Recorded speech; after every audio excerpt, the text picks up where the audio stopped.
My parents called me a thief to every corporate employer in Chicago. For 2 years, my resume was toxic and no one would hire me.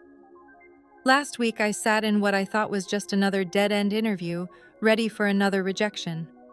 Then the CEO pulled out a sealed letter my grandmother wrote 10 years ago, and the entire room went completely silent. My name is Rachel. I am 33 years old, and until that moment, I thought my life was completely over. If you have ever been pushed to the absolute edge by the people who were supposed to protect you, let me know where you are watching from in the comments below. Hit that like button and subscribe to hear how I turned a 10-year-old letter into the ultimate corporate takedown. The winter wind in Chicago was brutal the morning I walked into the Pierce Global building. My hands were freezing, but my palms were sweating inside my cheap wool coat. Pierce Global was a titan in the logistics industry. Their headquarters was a towering fortress of glass and steel that dominated the downtown skyline. I stood in the massive marble lobby feeling entirely out of place. 2 years ago, I would have walked into this building with total confidence. Back then, I was a top-tier supply chain analyst and a ruthless internal auditor. I knew my worth, and I knew my industry. But 2 years of relentless rejection can break even the strongest person. I had been ghosted by dozens of recruiters. I had received countless automated rejection emails. I was down to the last few $1,000s in my savings account fighting off eviction notices and eating cheap canned food just to survive. I had applied for a mid-level analyst position at Pierce Global, expecting to be interviewed by some junior HR representative. Instead, the receptionist directed me to the top floor, the executive suite. I had no idea why Jonathan Pierce, the billionaire CEO of the entire corporation, was taking the time to interview a desperate candidate for a mid-level job. When the elevator doors opened on the top floor, a silent assistant led me down a long hallway lined with expensive modern art. She opened the heavy oak doors to the boardroom and gestured for me to step inside. The room was intimidating. Floor-to-ceiling windows offered a dizzying view of Lake Michigan. Sitting at the far end of a massive glass conference table was Jonathan Pierce. He was 55 years old with sharp features, silver hair, and eyes that looked like they could cut through solid steel. He did not smile when I walked in. He did not offer small talk or ask about my journey to the office. "Sit down, Rachel," he said, pointing to the leather chair across from him. His voice was deep and commanding. I took my seat, keeping my posture perfectly straight. I had rehearsed my answers to all the standard interview questions. I was ready to talk about supply chain optimization, vendor management, and financial forecasting. I was ready to prove that I was still the brilliant analyst I used to be. But Jonathan did not open my resume. He did not ask about my skills or my education. Instead, he reached into a sleek leather folder and pulled out a single printed email. He slid it across the smooth glass table until it stopped right in front of me. "Read it," he commanded. I looked down at the paper. My heart stopped beating, and the blood drained completely from my face. The email was sent from the official corporate address of Apex Distribution, the medical supply company founded by my late grandmother Beatrice and currently run by my parents William and Catherine. I recognized the signature block at the bottom immediately. It was my mother. I read the words printed on the page and felt a familiar, suffocating wave of panic and humiliation wash over me. "To whom it may concern," the email began. "We understand Rachel has applied for a position at your firm. It is our unfortunate duty as industry peers to inform you that our daughter Rachel was terminated from Apex Distribution for embezzling $250,000. We chose not to press criminal charges out of familial obligation, but she is a thief. Do not hire her." The silence in the boardroom was absolute. I stared at the piece of paper, feeling the air leave my lungs. This was the ghost that had been haunting me for 2 years. This was the reason my career had vanished overnight. My own parents had not just fired me, they had actively hunted down every application I submitted and poisoned the well. They had blacklisted me across the entire city of Chicago. I expected Jonathan to stand up and ask security to escort me out of the building. That is what happened at the last firm I interviewed with. But Jonathan just sat there, resting his chin on his steepled fingers, watching me with an unreadable expression. Why would a top-tier auditor let her own parents ruin her career without putting up a fight? He asked, his voice dangerously quiet. Why did you just roll over and let them brand you as a criminal? I closed my eyes for a fraction of a second, forcing myself to breathe. I refused to cry. I had shed all my tears 2 years ago when I realized my family viewed me as nothing more than an obstacle to their greed. I opened my eyes and looked Jonathan Pierce dead in the face. My jaw tightened, and the fear I had been carrying into this room suddenly evaporated, leaving behind nothing but cold, hard rage. Because they owned the servers, Mr. Pierce, I said, my voice surprisingly steady. I was the lead internal auditor for Apex Distribution. 2 years ago, I was running a routine quarterly reconciliation when I found massive discrepancies in the vendor payout logs. I dug deeper and ran a full forensic audit on my own time. What I found was a sophisticated network of shell companies and phantom vendors. Apex was bleeding cash, but it was not due to market conditions. Jonathan raised a single eyebrow, waiting for me to continue. My parents were cooking the books, I explained, leaning forward. William and Catherine were siphoning hundreds of thousands of dollars out of the company operating budget. They were using it to fund an incredibly lavish lifestyle for my younger sister, Madison. Madison is 29 years old and has never worked a real day in her life. But my parents appointed her as the chief financial officer of Apex, just to give her a massive salary and full access to the corporate credit lines. They were draining the employee pension funds to pay for Madison, to buy luxury cars and take month-long vacations to Europe. I took a deep breath, remembering the night everything imploded. When I confronted my parents with the spreadsheets, they did not apologize. They did not show an ounce of remorse. My mother looked at me with absolute disgust. She told me I was an ungrateful child who did not understand how real business worked. My father threatened me. When I told them I was legally obligated to report the discrepancies to the IRS, they panicked. They locked me out of the building that same night. I continued, my hands gripping the edge of the glass table. They revoked all my administrative credentials and wiped my hard drive. Before I could secure my own physical copies of the audit trails, they fabricated a series of wire transfers using my old login credentials. They moved $250,000 into a dummy account and framed me for the theft. They told me if I ever went to the authorities, they would hand their fabricated evidence over to the police and let me rot in prison. Then they started sending that email to every logistics and financial firm in the Midwest. They made sure I could never work in this industry again to guarantee I would never have the resources to fight them. Jonathan Pierce did not break eye contact. He did not show shock or sympathy. He simply absorbed the information, analyzing it with the cold calculation of a man who had built an empire from scratch. "And you survived for 2 years on your own," he stated rather than asked. "I survived," I replied, lifting my chin. "But I am done surviving, Mr. Pierce. If you brought me up here just to humiliate me with that email, then you have wasted both of our time. I am a brilliant analyst. I can optimize a supply chain better than anyone in your current department. But if you believe that piece of paper over the truth, then I have nothing left to say to you." I grabbed my purse and stood up from the leather chair. I accepted the defeat. I was used to it by now. I turned toward the heavy oak doors, fully prepared to walk back out into the freezing Chicago wind and figure out how I was going to pay my rent next week. "Sit down," Rachel, Jonathan commanded. I froze halfway to the door. I looked back at him. He was standing up from his chair, walking toward a large mahogany cabinet built into the wall behind his desk. "I said sit down!" He repeated, his tone, leaving no room for argument. I slowly walked back to the chair and sat down, my heart pounding against my ribs. Jonathan opened the cabinet to reveal a modern digital safe hidden behind the wood paneling.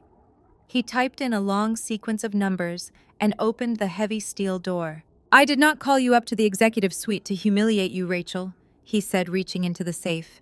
"I called you up here because I made a promise to a very formidable woman a long time ago." He walked back to this conference table and placed an object right next to the email my parents had written. It was an old, thick envelope. The paper was slightly yellowed with age. It was sealed shut with a heavy stamp of red wax. I leaned forward, staring at the wax seal. My breath caught in my throat. I recognized the emblem pressed into the red wax. It was the original vintage logo of Apex Distribution, the logo my grandmother Beatrice had designed herself when she started the company with a single delivery truck 40 years ago. "Your grandmother Beatrice was a force of nature," Jonathan said, looking down at the sealed envelope. "She was a titan in the Chicago business world. She was also one of my earliest mentors when I was just starting Pierce Global. She taught me everything I know about logistics and corporate integrity." I stared at the envelope, unable to form a coherent sentence. My grandmother had passed away 10 years ago. She was the only person in my family who ever truly loved me. She was the one who paid for my accounting degree, who taught me how to read balance sheets when I was a teenager, who always protected me from my parents' toxic favoritism toward Madison. When she died suddenly from a stroke, my parents immediately took control of Apex and my life turned into a nightmare. "What is this?" I whispered, pointing at the envelope. "Your grandmother, Beatrice, gave me this 10 years ago," Jonathan said, his voice dropping to a somber, respectful register. "It was just a few weeks before she passed away.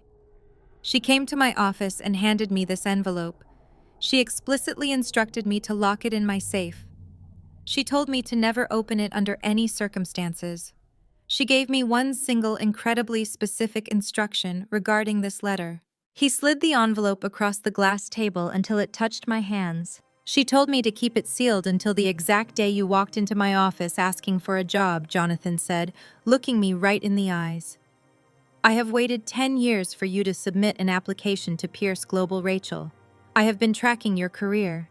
I knew about the blacklist email your parents circulated 2 years ago. I wanted to step in, but Beatrice made me swear on my life to wait until you came to me on your own terms." My hands were shaking violently as I picked up the envelope. The paper felt heavy and fragile. "Open it," Jonathan commanded quietly. "It is time to find out what Beatrice left for you." My fingers slipped under the heavy wax seal of the envelope. The dried red wax snapped with a sharp crack that echoed in the vast boardroom.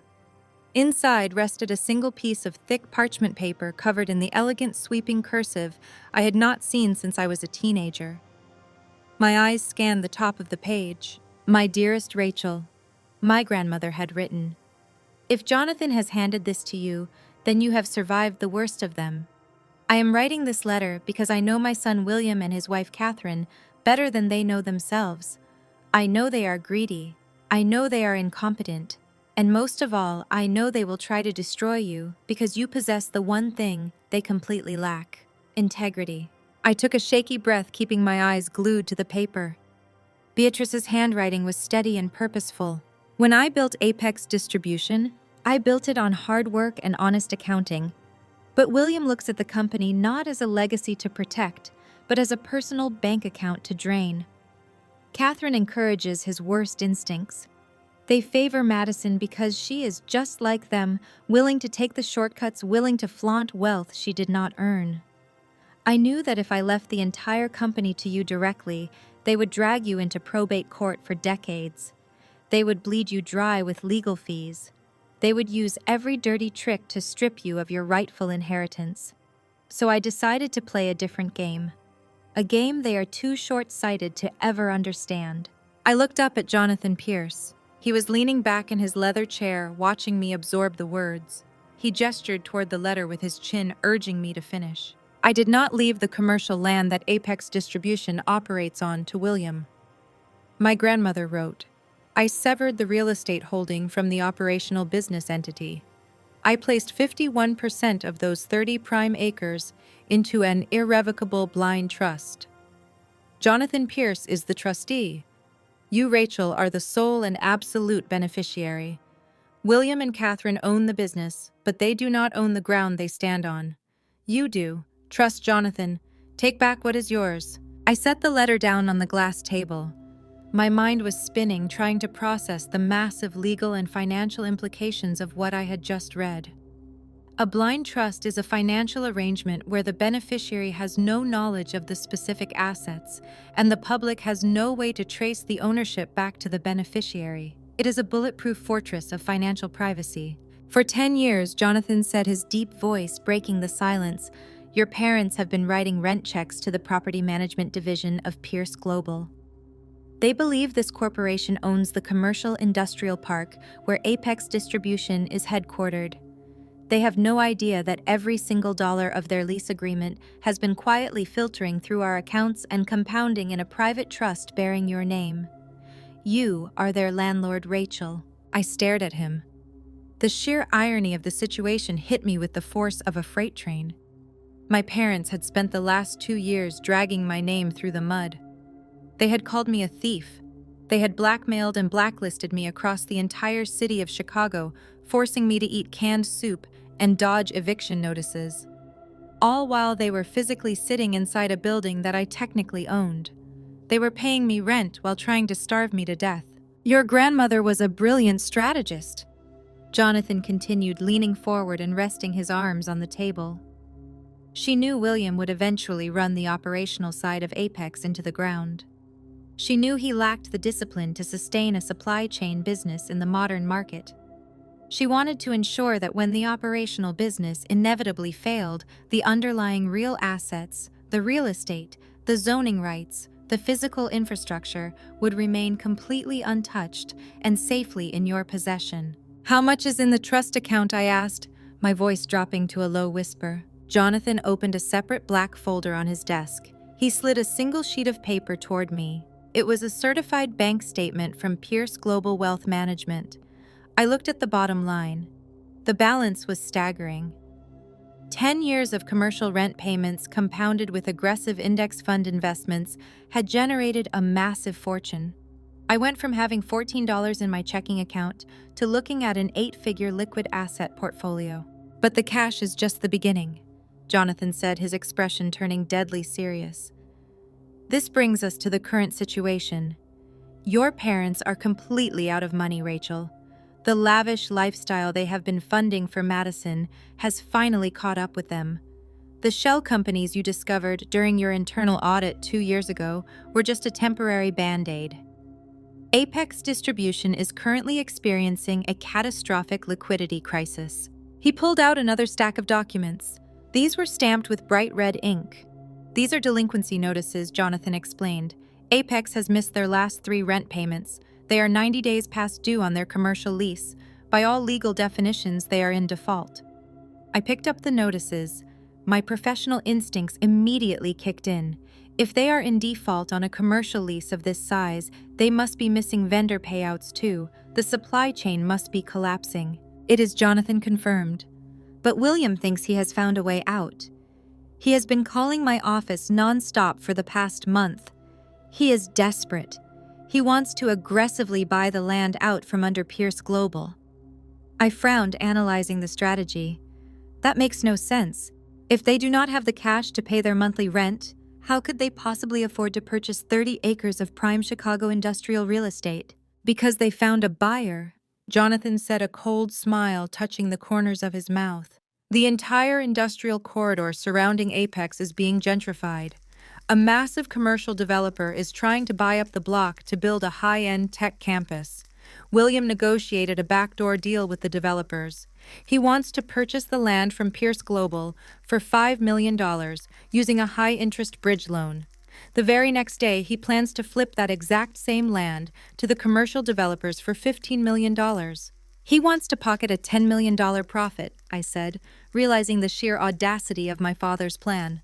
He wants to use that $10 million to plug the massive hole he and Catherine created in the company accounts. He wants to use it to cover up his tax fraud before the IRS notices the missing pension funds. Exactly, Jonathan said.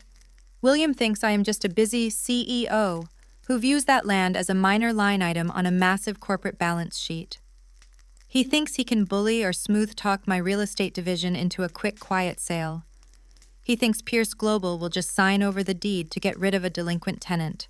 Jonathan reached into his jacket pocket and pulled out a heavy gold-plated fountain pen. He set it on top of the delinquency notices.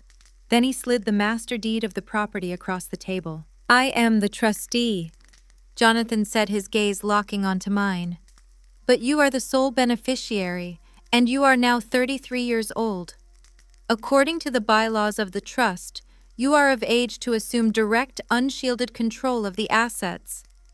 If you pick up that pen and sign these papers, we take off the blindfold.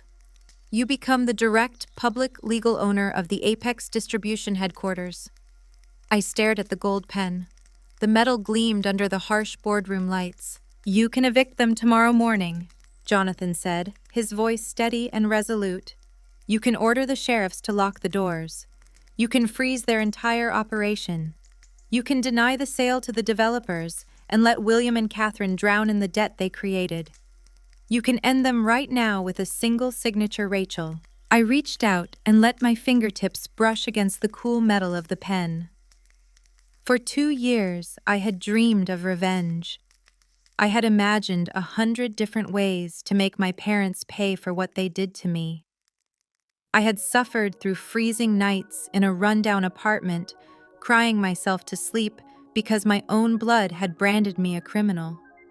The power to destroy them was quite literally at my fingertips. I could ruin William and Catherine with a stroke of ink. Suddenly, my phone buzzed in my coat pocket. The harsh vibration broke the heavy silence of the boardroom. I pulled the phone out. The screen lit up with a new text message. It was from Madison. My spoiled, entitled sister rarely contacted me unless she wanted to rub her wealth in my face or demand a favor. I opened the message. Thanksgiving dinner is at the main house this Thursday, Madison had written. Mom said you can come, but only if you use the back entrance. We need someone to help the catering staff wash the dishes after the actual family finishes eating. Do not wear those cheap clothes you had on last time. Brad's family will be there and we cannot have you looking like a homeless person. I stared at the glowing screen. Madison was engaged to Brad, a wealthy but superficial man from a prominent family. She was hosting Thanksgiving to show off her fake success. She wanted me there to serve as the punchline to her jokes. She wanted to humiliate the unemployed sister in front of her high society guests. I slowly placed the phone face up on the glass table. I looked at the text message. Then I looked at the gold pen. Finally, I looked up at Jonathan Pierce. I pushed the pen back across the table. Are you declining the trust? Jonathan asked, his brow furrowing in slight confusion. No, I said, my voice dropping to a dangerous, icy calm.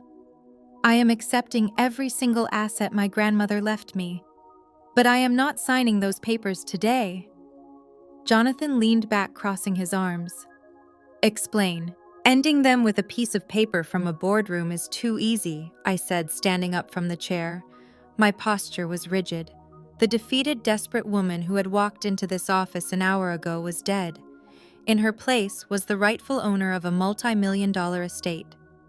If I evict them tomorrow, they will just spin a new lie.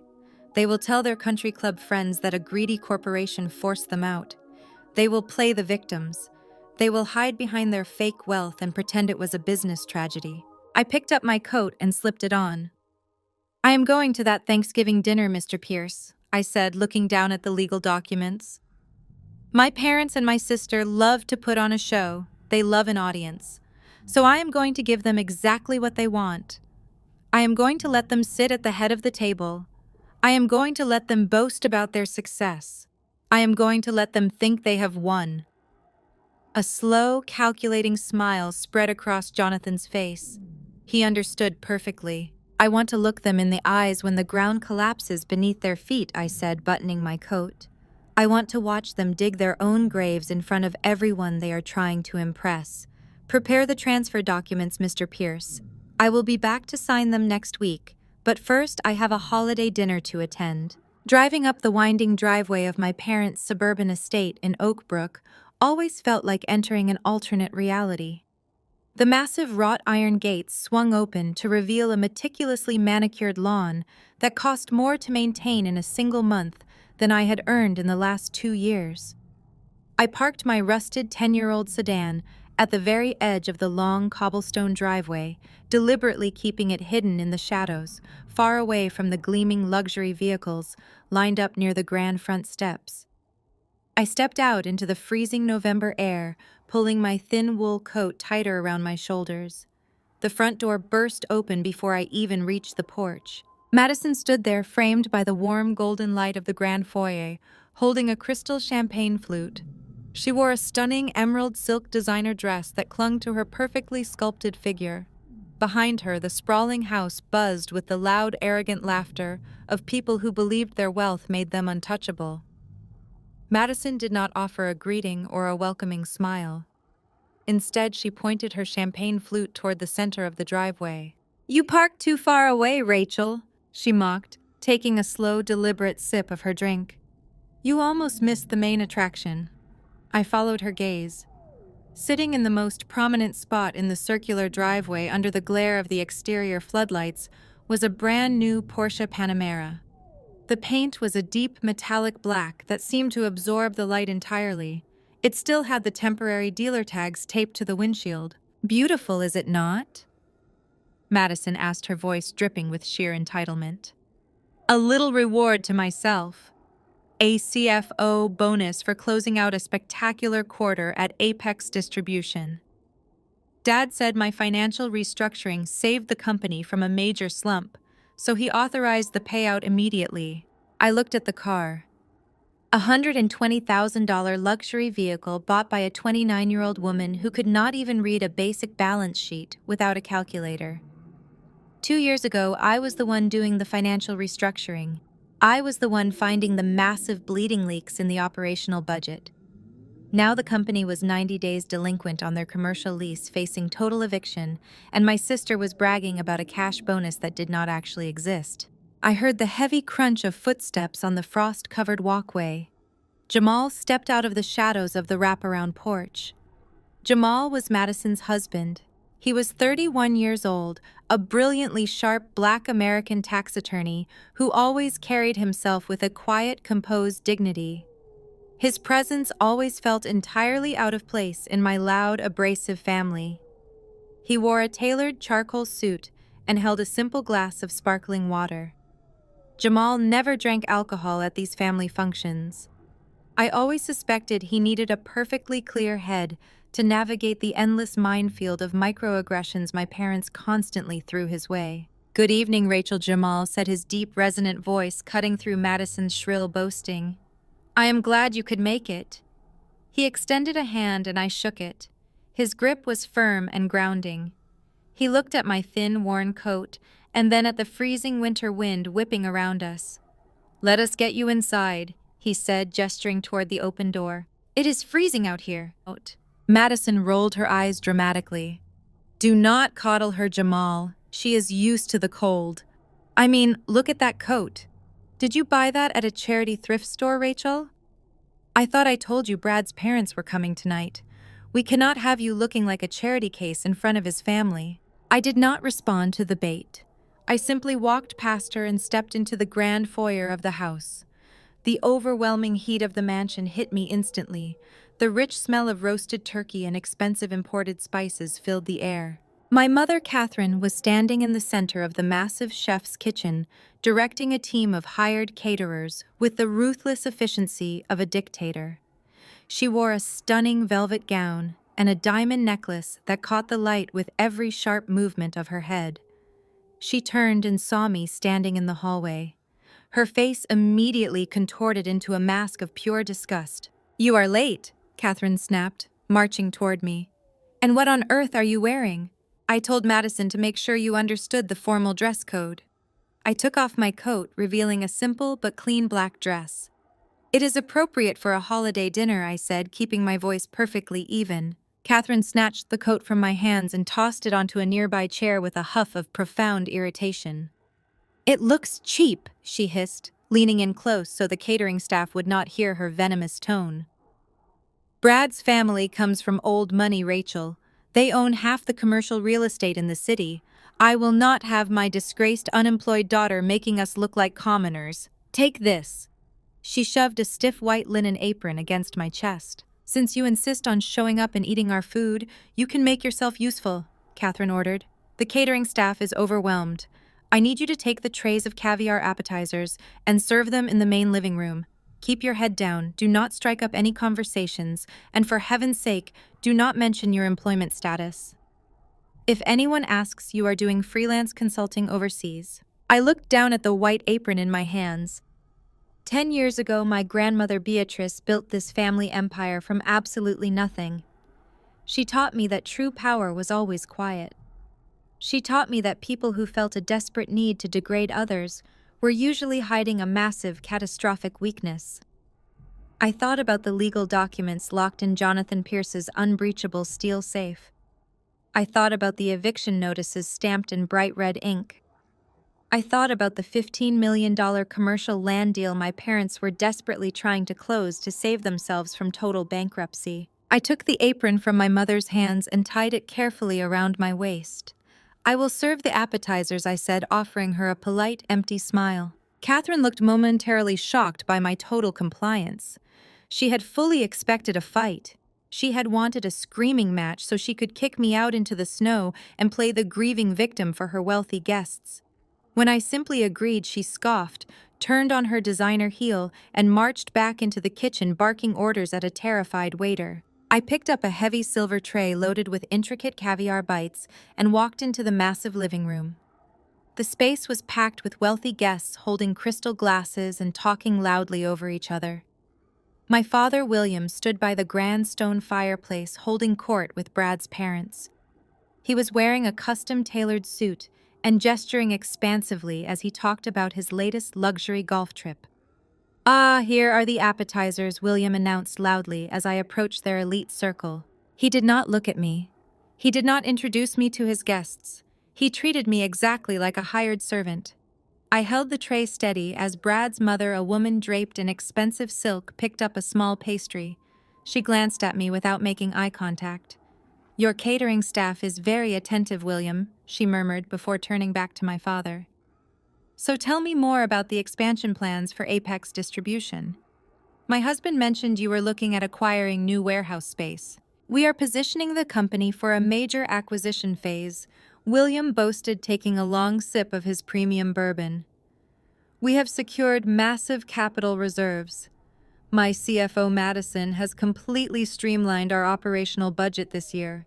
The profit margins this quarter are unprecedented. We have more liquid cash than we know what to do with."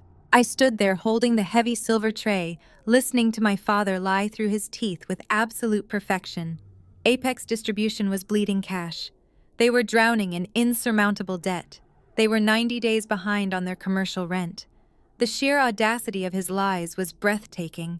From across the room, I felt someone watching me. I turned my head slightly and met Jamal's gaze. He was standing near the grand mahogany staircase, holding his glass of water, his dark, intelligent eyes tracking every single movement in the room. Jamal was a brilliant tax attorney. He spent his long days analyzing complex financial structures, finding obscure tax loopholes, and reading dense corporate balance sheets. He was highly trained to spot inconsistencies. And the inconsistencies in this sprawling mansion were piling up fast. Jamal watched as Madison paraded around the living room, showing off the shiny keys to her new Porsche to anyone who would look. He watched as William bragged about unprecedented profit margins to investors. He watched as Catherine viciously berated the catering staff for pouring the wrong vintage of wine. And he watched me. He saw how I carried the serving tray with quiet dignity, refusing to break under the crushing weight of my parents' public humiliation. He knew I had been a top-tier auditor. He knew I had a relentless mind for numbers and an obsession with accurate data. 2 years ago, when my parents accused me of embezzling $250,000, Jamal had stayed quiet. He had just married into the family and did not want to cause a massive rift. But I knew he never fully believed their convenient story. The math simply did not make sense to a man who lived and breathed financial law. I continued moving through the crowded room, serving the appetizers and listening to the arrogant chatter. Madison intercepted me near the hallway leading to the dining room. She grabbed a caviar bite from my tray and chewed it slowly, looking me up and down with pure malice. "You know you actually look good in an apron, Rachel," she mocked, her voice laced with venom. "It suits your station in life. Maybe I can talk to the catering company and get you a full-time job scraping plates. You desperately need the money, right?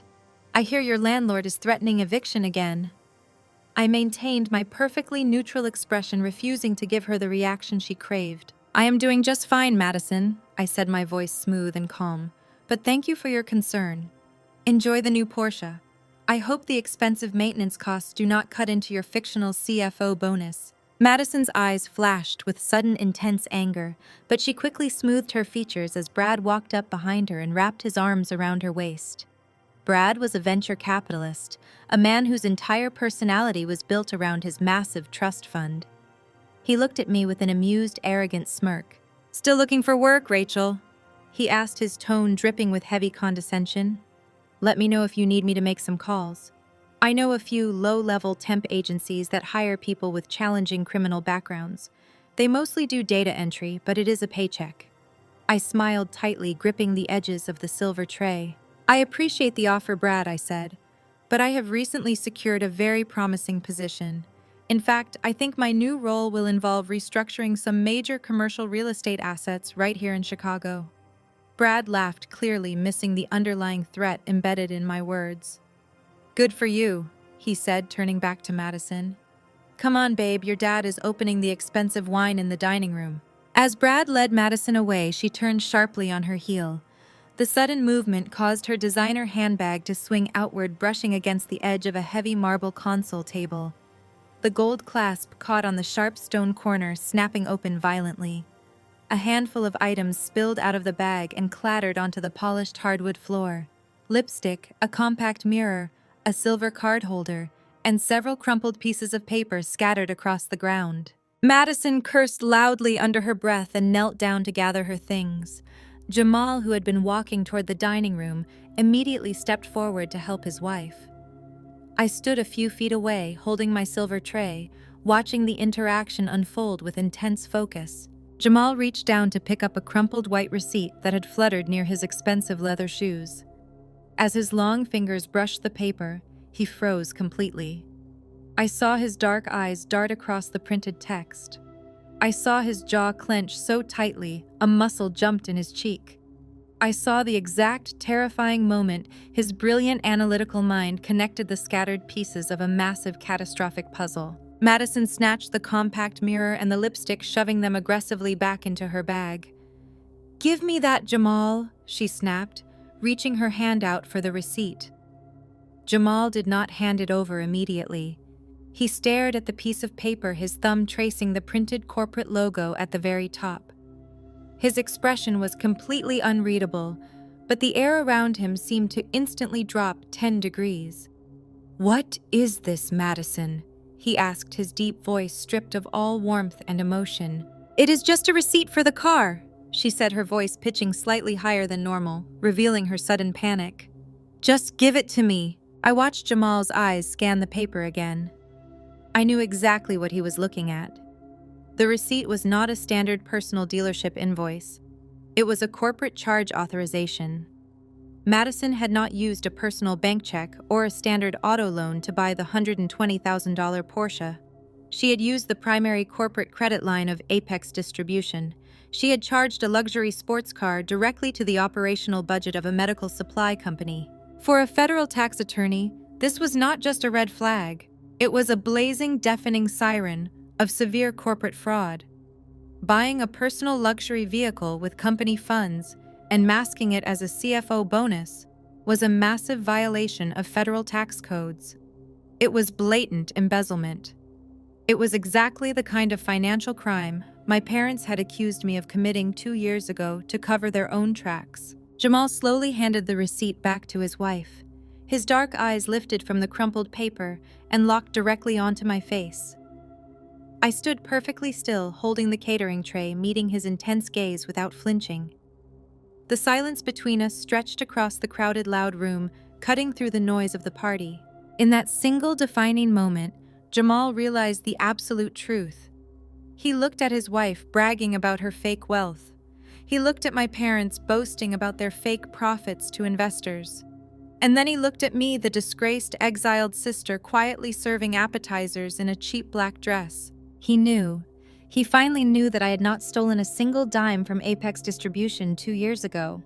He knew that I had found the deep rot in the company ledgers and that my parents had framed me to cover up their own massive financial crimes. Jamal stood up slowly, adjusting the cuffs of his charcoal suit. He looked at me one last time, a silent, intense communication passing clearly between us. He had seen through the glittering facade. He knew the entire family empire was built on a crumbling mountain of fraud. And as I watched him turn and walk quietly toward the dining room away from his panicking wife, I knew I had just found the one powerful ally I needed to bring the whole operation crashing down. The clinking of expensive crystal and the low hum of arrogant conversation filled the sprawling dining room. I remained at my post near the swinging kitchen doors, holding the empty silver catering tray against my hip. I watched Jamal take his seat next to Madison.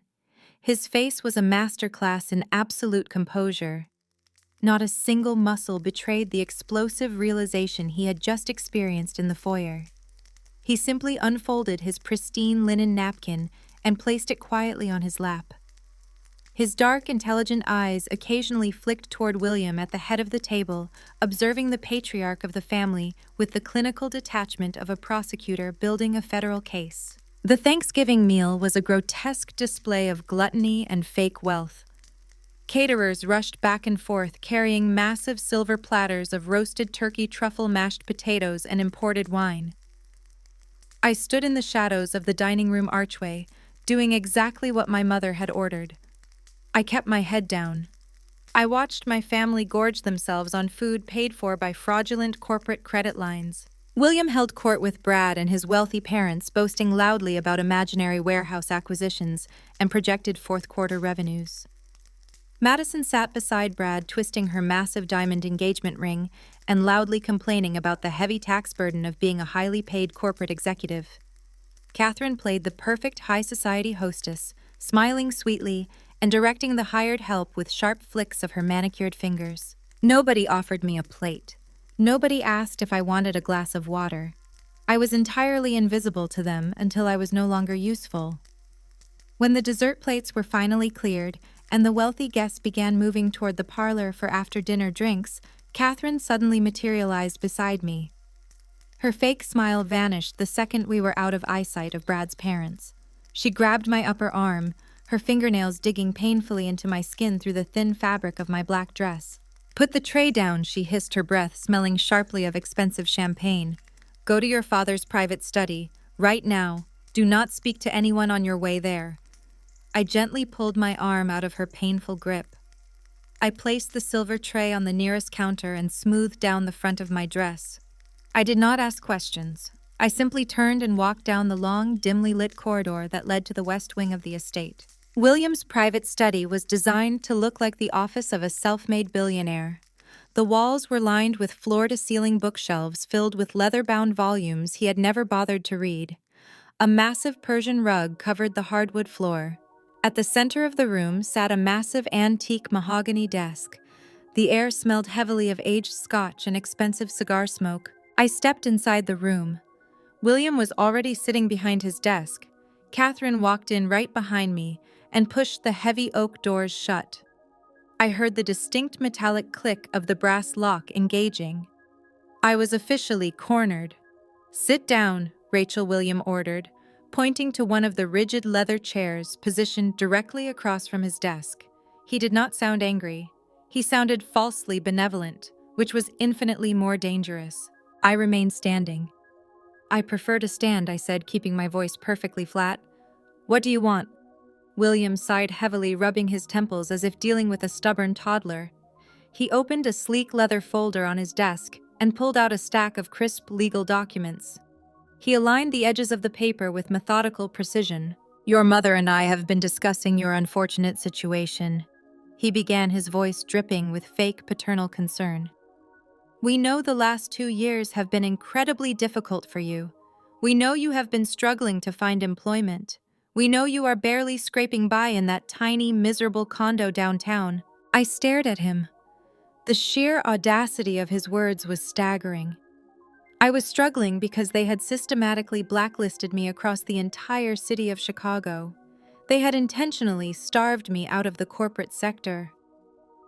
"We want to help you," Catherine chimed in, moving to stand directly behind William's leather chair. She placed her hands on his shoulders, offering me a sickeningly sweet smile. "You are our daughter, after all. We do not want to see you living in poverty.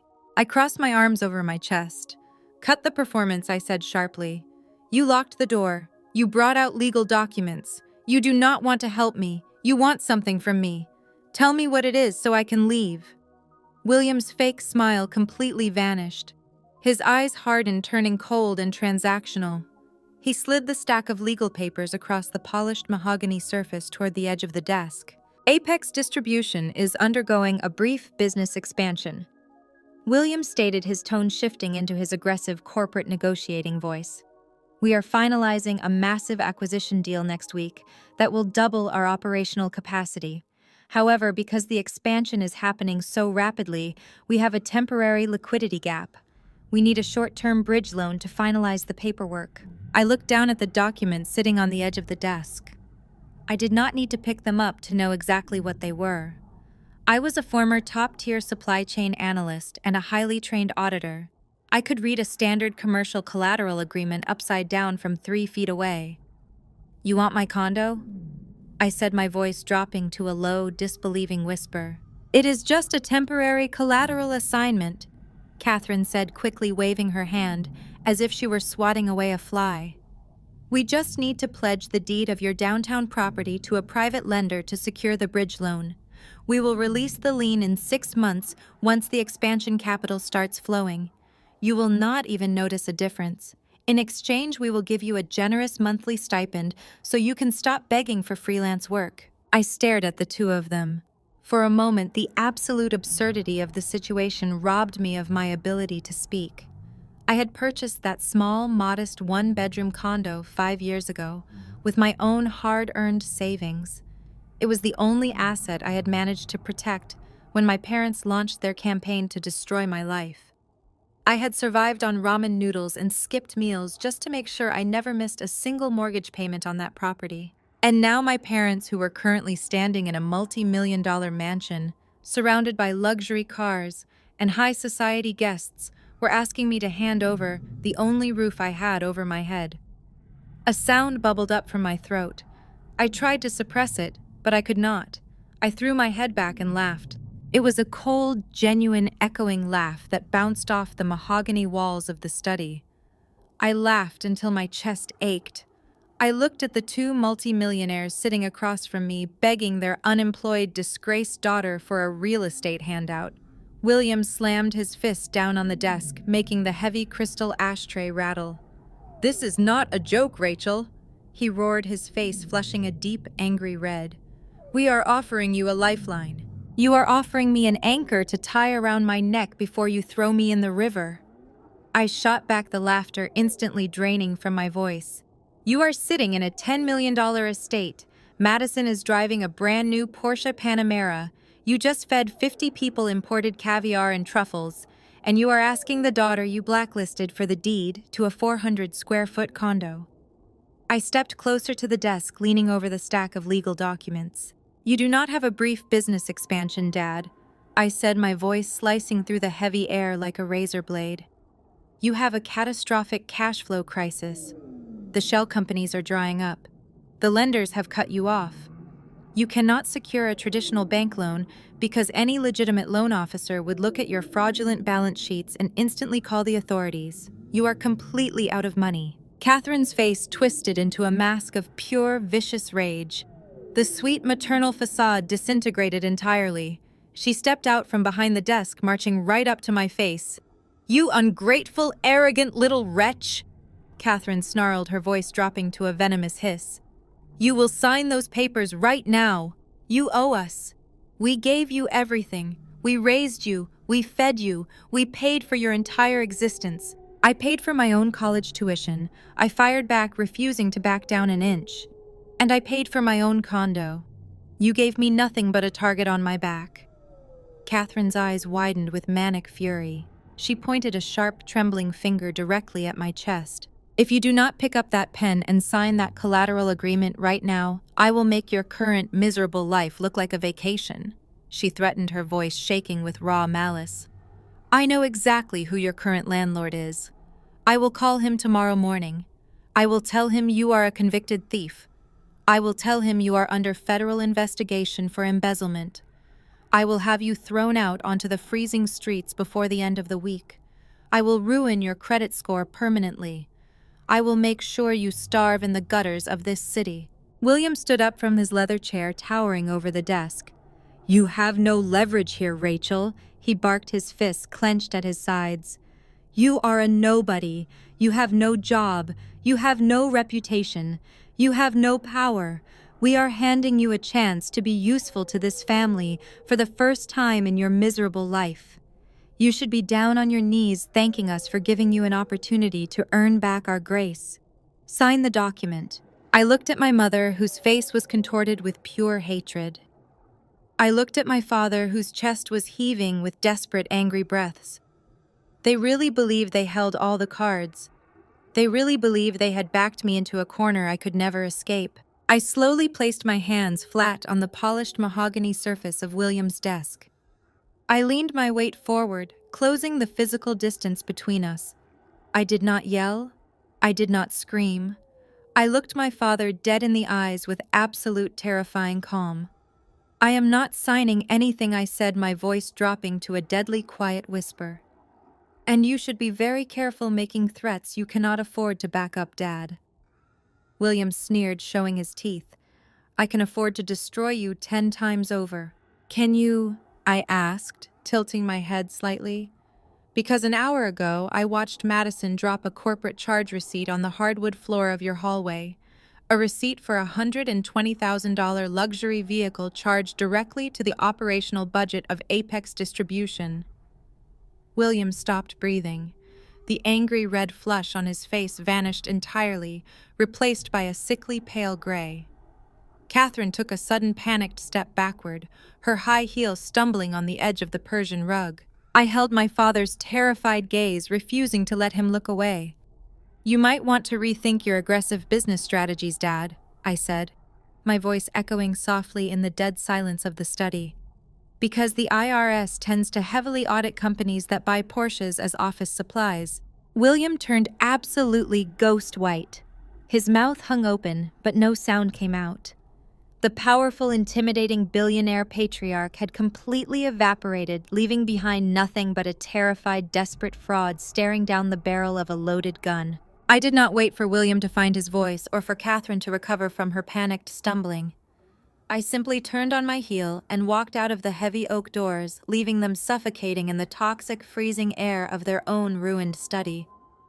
The satisfying heavy click of the brass lock disengaging behind me felt like a starting pistol firing into the night sky. The war was officially on, and they had absolutely no idea how heavily outgunned they truly were. While I was delivering my ultimatum in the West Wing, another quiet, devastating confrontation was actively brewing in the grand hallway. Jamal had not returned to the dining room to finish his meal. He stood in the shadowed alcove near the lavish coat check, the crumpled white receipt, burning a figurative hole in his tailored suit pocket. Jamal was a man who lived his entire life by strict rules, rigid structures, and absolute adherence to federal statutes. Growing up as a black man in a working-class neighborhood on the South Side, he had learned very early that the margin of error for someone who looked like him was non-existent. He had to be twice as smart, 3 times as careful, and infinitely more disciplined to break into the elite, fiercely competitive circles of corporate tax law. He knew the devastating cost of a single financial mistake. He knew the catastrophic power of an IRS audit. And right now, the small piece of paper resting in his pocket was the equivalent of a federal crime printed in black ink. Madison came strutting down the hallway, her emerald silk dress swishing aggressively around her legs. She was frantically retracing her steps, looking for her lost receipt. Her eyes darted nervously across the polished hardwood floor, her breathing shallow and fast. Jamal stepped out of the dark alcove, his tall frame entirely blocking her path to the grand foyer. "Looking for this?" Madison, Jamal asked, holding the crumpled paper between his index and middle fingers. Madison gasped, her hand flying to her chest in a theatrical display of relief. "Oh, thank goodness you found it," she said, reaching out quickly to snatch the paper from his grip.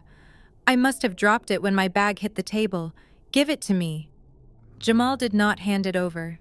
Instead, he pulled his hand back, raising the paper to his eye level. His dark, intelligent eyes locked onto his wife's face with a chilling intensity. "This is a corporate charge authorization, Madison," Jamal said, his deep voice stripped of all its usual warmth. "For a $120,000 luxury sports car, charged directly to the operational supply budget of Apex Distribution. You did not buy this car with a personal bonus check. You bought it with company funds." Madison rolled her eyes, letting out a loud, dramatic sigh of profound irritation. She crossed her arms over her chest, tapping her designer heel impatiently against the floorboards. "It is a CFO bonus, Jamal." She snapped, her voice pitching higher with defensive arrogance. "Dad authorized the payout himself. Stop acting like a low-level paranoid auditor. You do not understand how real corporate wealth operates. We move money around all the time to maximize our tax benefits. It is perfectly legal." Jamal felt a muscle jump tightly in his jaw. The sheer, blinding ignorance of her statement was staggering. "You cannot disguise a personal luxury vehicle as a corporate operational expense to avoid capital gains and luxury taxes," Jamal explained, speaking slowly and clearly, as if explaining fire to a child. "If the IRS flags this specific transaction, they will not classify it as a creative accounting error. They will classify it as willful, intentional embezzlement. You are the chief financial officer of the company Madison. Your personal signature is on the corporate ledger. You will be the one facing federal indictment, not your father." "You are being completely ridiculous," Madison hissed, her face flushing an ugly shade of red. "Dad knows what he is doing. He has accountants who handle all the annoying paperwork. Just give me the receipt and go back to the party before you ruin my mood." Before Jamal could respond to her blatant dismissal, heavy, aggressive footsteps echoed down the hallway. William, fresh from the study and seething with violent, uncontainable rage from my earlier threat, stormed over to them. His face was still a dangerous shade of crimson, and his fists were tightly clenched at his sides. He saw Jamal holding the receipt and immediately marched into Jamal's personal space, attempting to use his physical presence to intimidate his son-in-law. "Is there a problem here?" William barked, his voice laced with venomous authority. "Why are you harassing my daughter in the middle of our holiday party?" Jamal did not back down an inch. He stood his ground, looking down at his father-in-law with absolute unwavering calm. "I am asking my wife why she is committing federal tax fraud to finance a sports car," Jamal stated evenly, holding the receipt up for William to see. "This purchase is a direct violation of the corporate tax code. If the authorities audit Apex Distribution, Madison will be held personally liable for misappropriation of corporate funds. I am trying to protect her from going to federal prison." William snatched the receipt from Jamal's hand, crushing it into a tight ball in his fist. He glared at Jamal, his eyes filled with a toxic mixture of classism, racism, and pure unfiltered arrogance. "You listen to me very carefully," William snarled, stepping so close that Jamal could smell the expensive bourbon on his breath. "You are a tax attorney, Jamal. You are a paper pusher. You bill by the hour to clean up the messes of men like me. You sit in a little cubicle and highlight rulebooks because you lack the actual stomach for high-level aggressive business maneuvering." Jamal remained perfectly silent, absorbing the insult with a stoic expression, letting William expose his true putrid character. "In this family, we make real money." Jamal William continued, jabbing a thick finger hard against Jamal's chest. "We build empires. We do not cower in fear over some minor bureaucratic red tape. Do not question my daughter's finances just because your working-class background makes you terrified of taking risks. You married into a completely different league. You get to wear those expensive suits and eat at this table because I allow it. Learn your place in this house, or pack your bags and go back to whichever neighborhood you crawled out of." The racial and class-based microaggressions hit exactly as William intended. It was a blatant, undeniable reminder that William viewed Jamal not as a son-in-law, not as an equal partner to Madison, but as a prop. A respectable, highly educated black man they could parade around to show their progressive social standing while secretly viewing him as entirely beneath them. Jamal slowly turned his head to look at Madison. He waited for his wife to step in. He waited for her to defend their marriage, to reprimand her father for the blatant, disgusting disrespect he had just displayed. He expected the woman he loved to draw a firm boundary and stand by his side. Instead, Madison crossed her arms tighter and offered a smug, self-satisfied smirk. "Dad is right, Jamal Madison," said her voice dripping with extreme condescension. "Stop trying to drag us down to your boring bureaucratic level. You are always so anxious about rules and regulations. It is frankly embarrassing. Go get a drink, mingle with the guests, and relax. You are ruining the holiday for everyone with your constant complaining." In that exact freezing moment, the illusion completely shattered. The heavy, invisible chain of loyalty that Jamal had carried for years instantly snapped. Jamal looked at his wife, truly seeing her for the very first time. She was not a vibrant, ambitious woman who occasionally made naive mistakes. She was a greedy complicit and fundamentally corrupt fraud. She would happily watch her father disrespect her husband, and she would gladly let Jamal take the fall if her financial crimes ever caught up to her. He was nothing but a legal shield to her, a convenient safety net to deploy when her reckless entitlement caused a disaster. The profound clarity of the betrayal washed over Jamal, leaving behind a cold, mechanical focus.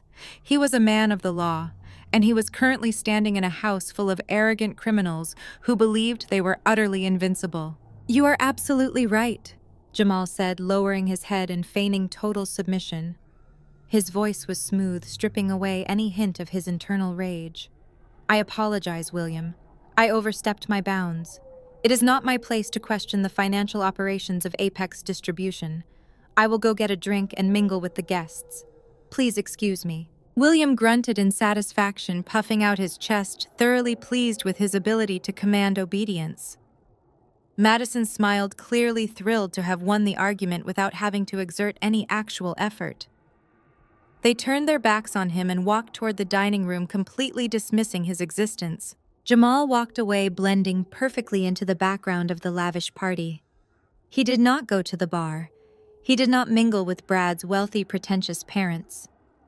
Instead, he moved silently through the crowded corridors, slipping unnoticed into the dark, empty library, located just down the hall from William's private study. He closed the heavy doors silently behind him and locked them. He stood in the pitch-black room, surrounded by unread books and antique globes, and pulled his encrypted smartphone from his jacket pocket. Jamal was a highly technical attorney. 2 years ago, when William complained about the slow internet speeds in the mansion, Jamal had personally upgraded the commercial-grade routers for the estate. He knew the exact architecture of the home network. More importantly, he knew William's incredibly lazy, predictable administrative passwords. William was a man who believed his wealth made him immune to cyber threats, leaving his private home office desktop completely unsecured on the shared network. Jamal connected his phone to the mansion's primary Wi-Fi. His fingers flew across the digital keyboard with practiced, terrifying speed. He bypassed the basic firewall and accessed the shared network drive hosted on the desktop in the study next door. The screen of his phone illuminated his face in the dark library. A list of internal directories populated on his screen. He scrolled rapidly, his eyes scanning the file names. He bypassed the personal photos and generic legal templates, searching for the core data. He found a heavily nested folder labeled with a vague, unassuming title. He tapped it. Inside the folder were hundreds of meticulously organized spreadsheets, PDF documents, wire transfer receipts, and offshore banking confirmations. They were labeled with dates stretching back nearly a decade. This was the master ledger. This was the unedited, raw financial data of Apex Distribution, completely free of the sanitized lies William handed over to the external auditors. Jamal initiated a massive silent download directly to his secure encrypted cloud server. He watched the loading bar appear on his screen, creeping steadily across the digital interface. The mansion's high-speed internet made the transfer incredibly fast. 10%, 30%, 60%. He watched the data flow, capturing every single piece of evidence regarding the fake shell companies, the embezzled pension funds, and the fraudulent corporate expenses used to buy Madison's luxury vehicles. He was downloading the precise coordinates of their complete financial destruction. 100%. Download complete. Jamal closed the connection, wiped his access history from the router logs, and locked his phone. He slipped the device securely back into his tailored suit pocket. He adjusted his cuffs, smoothed his tie, and unlocked the library doors. He stepped back out into the bright, loud hallway, seamlessly rejoining the Thanksgiving celebration. The obedient, disrespected son-in-law was officially gone. The federal whistleblower had just entered the game, holding the exact weapons needed to burn their entire empire straight to the ground. 1,600 words. I remained completely still near the swinging kitchen doors, holding the empty silver catering tray against my hip. I watched Jamal walk back into the crowded dining room. His face was a masterclass in absolute composure. Not a single muscle betrayed the explosive realization he had just experienced in the grand foyer. He simply adjusted his tailored suit jacket and blended perfectly back into the wealthy crowd of oblivious guests. I knew my parting words to William in the private study had lit an uncontrollable fuse. I was just waiting for the massive explosion to tear through the mansion. It did not take long for the detonation to occur. The heavy oak doors of the West Wing flew open with a violent, resounding crash. The sharp sound echoed through the sprawling estate, slicing through the polite, aristocratic chatter and the soft, classical music playing from the hidden surround sound speakers. William marched down the long corridor toward the main dining area. His face was a mask of pure, unadulterated rage. He was not walking like a sophisticated, wealthy host. He was storming like a cornered, wounded animal. Catherine trailed dangerously close behind him, her heavy velvet gown swishing frantically against the hardwood floor as she struggled to keep up with his aggressive, pounding strides. I braced myself, gripping the rigid edges of the silver catering tray so tightly my knuckles turned completely white. I refused to break eye contact as my father approached. William bypassed the elite guests, mingling in the parlor. He ignored Brad and his affluent parents, who were sipping imported brandy by the massive stone fireplace. He made a direct, aggressive beeline for the dining room archway where I stood. He did not care about social decorum anymore. He did not care about keeping up appearances for his investors. The explicit threat of an IRS audit had completely shattered his carefully constructed facade of aristocratic grace. Panic had overridden his common sense. "Everyone look at this ungrateful wretch!"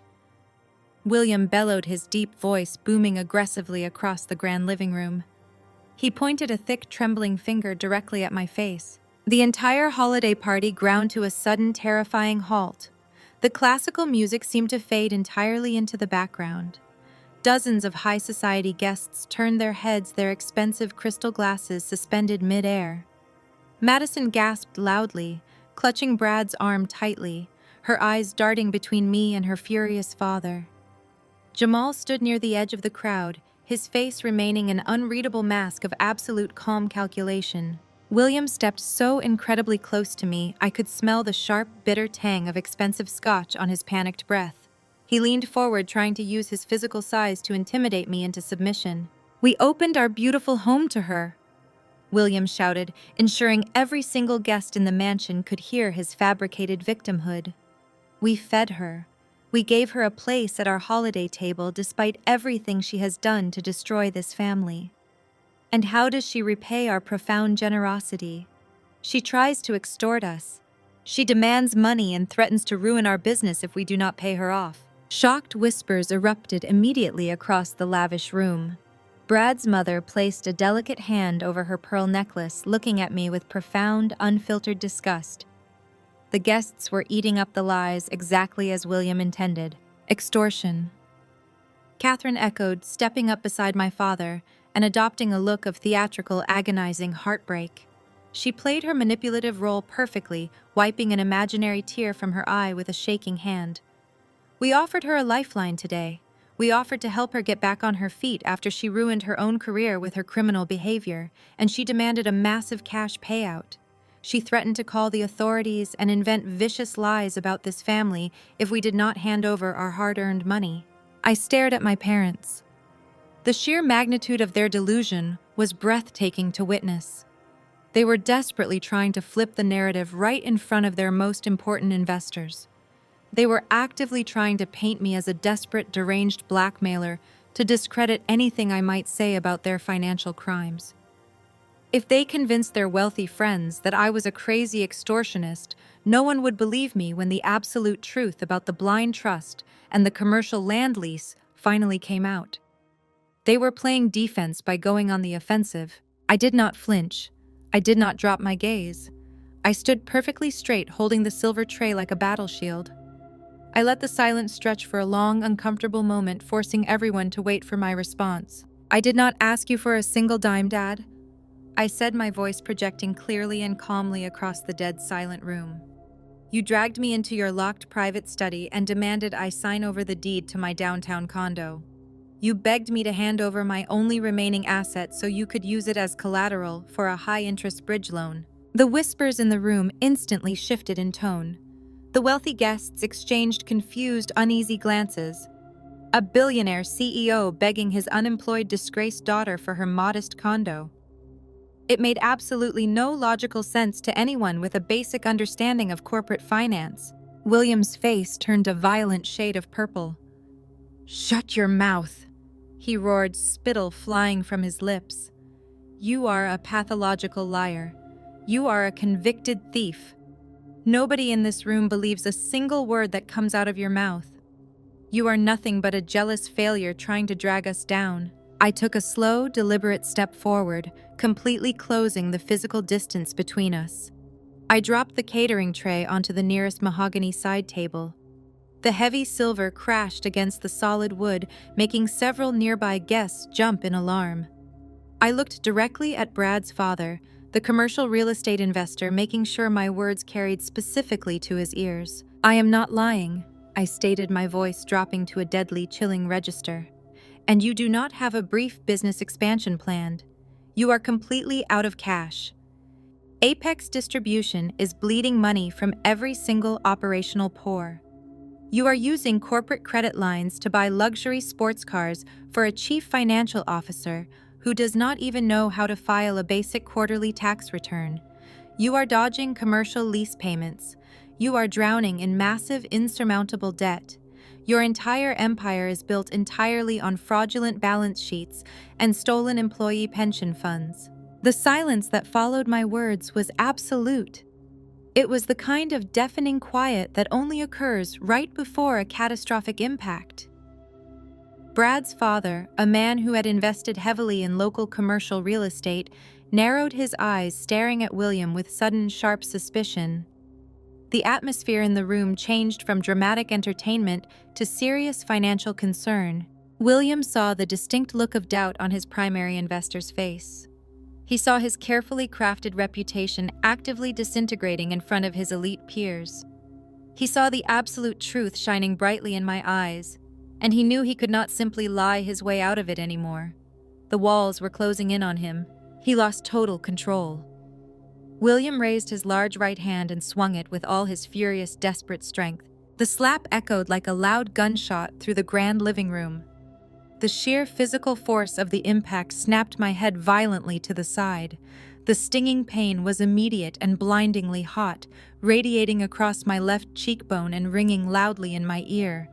I stumbled backward, my shoulder hitting the painted drywall hard to keep myself from collapsing completely to the polished floor. Gasps of sheer horror rippled through the upscale crowd. Someone dropped a crystal champagne flute.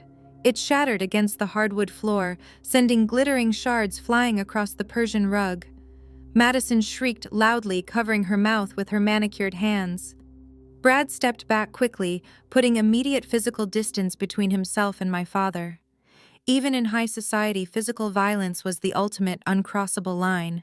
William had just exposed himself as a brutal, unhinged monster in front of the very people he desperately needed to impress. I stood frozen against the wall.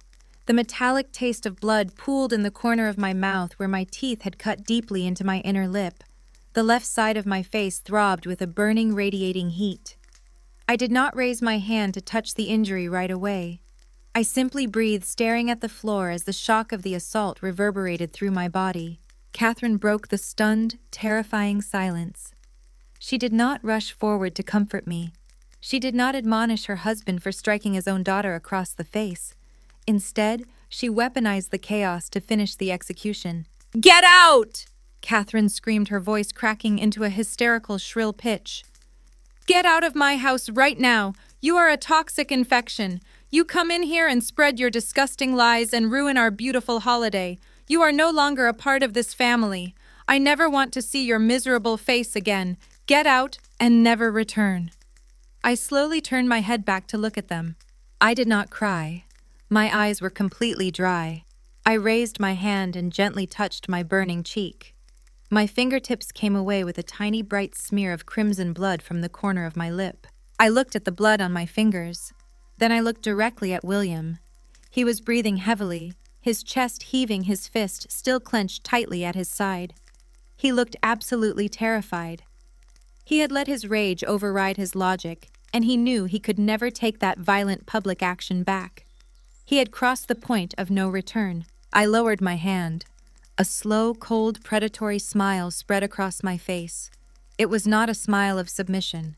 It was the smile of a woman who had just watched her enemies walk willingly into a steel trap and lock the heavy door behind themselves. They wanted to play the victims. They wanted to exile me from their kingdom.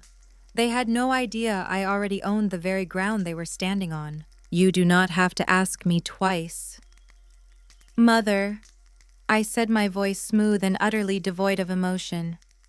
I am leaving. Enjoy your Thanksgiving.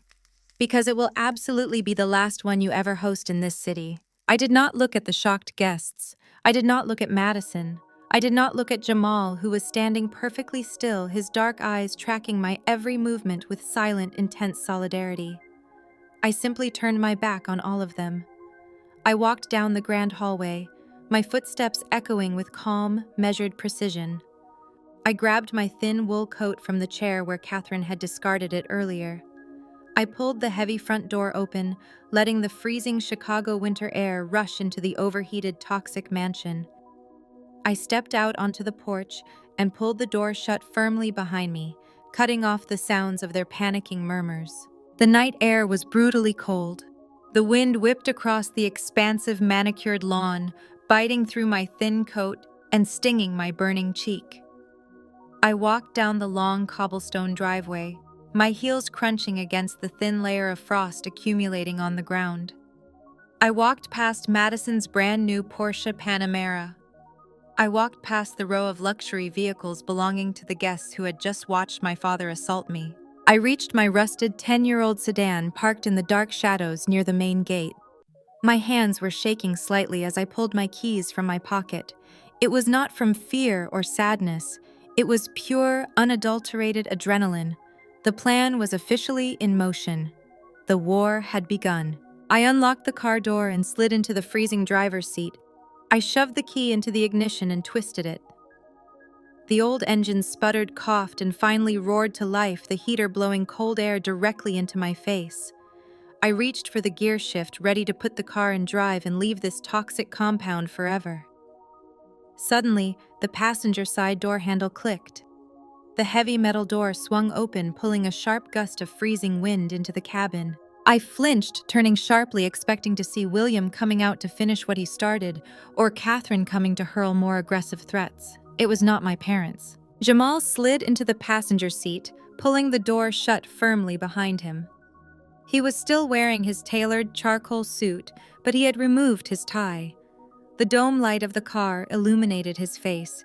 His expression was completely focused, his dark eyes sharp and calculating. He did not ask if I was okay. He did not offer empty apologies for my family's behavior. He knew we were far past the point of polite comfort. Jamal reached into his suit jacket pocket. He pulled out a small, sleek silver flash drive. The metal gleamed brightly in the dim light of the car cabin. He held it out, extending his hand across the center console toward me. "You were right about the books," Jamal said, his deep, resonant voice filling the quiet space of my battered car. "You were right about all of it. The shell companies, the fake vendor payouts, the embezzled pension funds." I bypassed William's home network security. I downloaded the entire raw, unfiltered financial ledger of Apex Distribution. It is all right here. Every single fraudulent transaction they have made for the last decade. I stared at the silver flash drive resting in his palm. The ultimate weapon. the final piece of the puzzle I needed to completely decimate my parents' corporate empire and send them straight to federal prison. I slowly reached out and took the flash drive from his hand. My fingers closed tightly around the cold metal. Jamal looked out the windshield toward the massive glowing mansion in the distance. "Put the car in drive," Rachel Jamal instructed, leaning back against the worn fabric of the passenger seat. "Let us go get a coffee. We have a lot of accounting to do." I shifted the car into drive and pressed my foot hard on the accelerator. The tires spun briefly on the icy cobblestones before catching traction. We sped out of the massive wrought iron gates, leaving the glowing toxic mansion far behind us.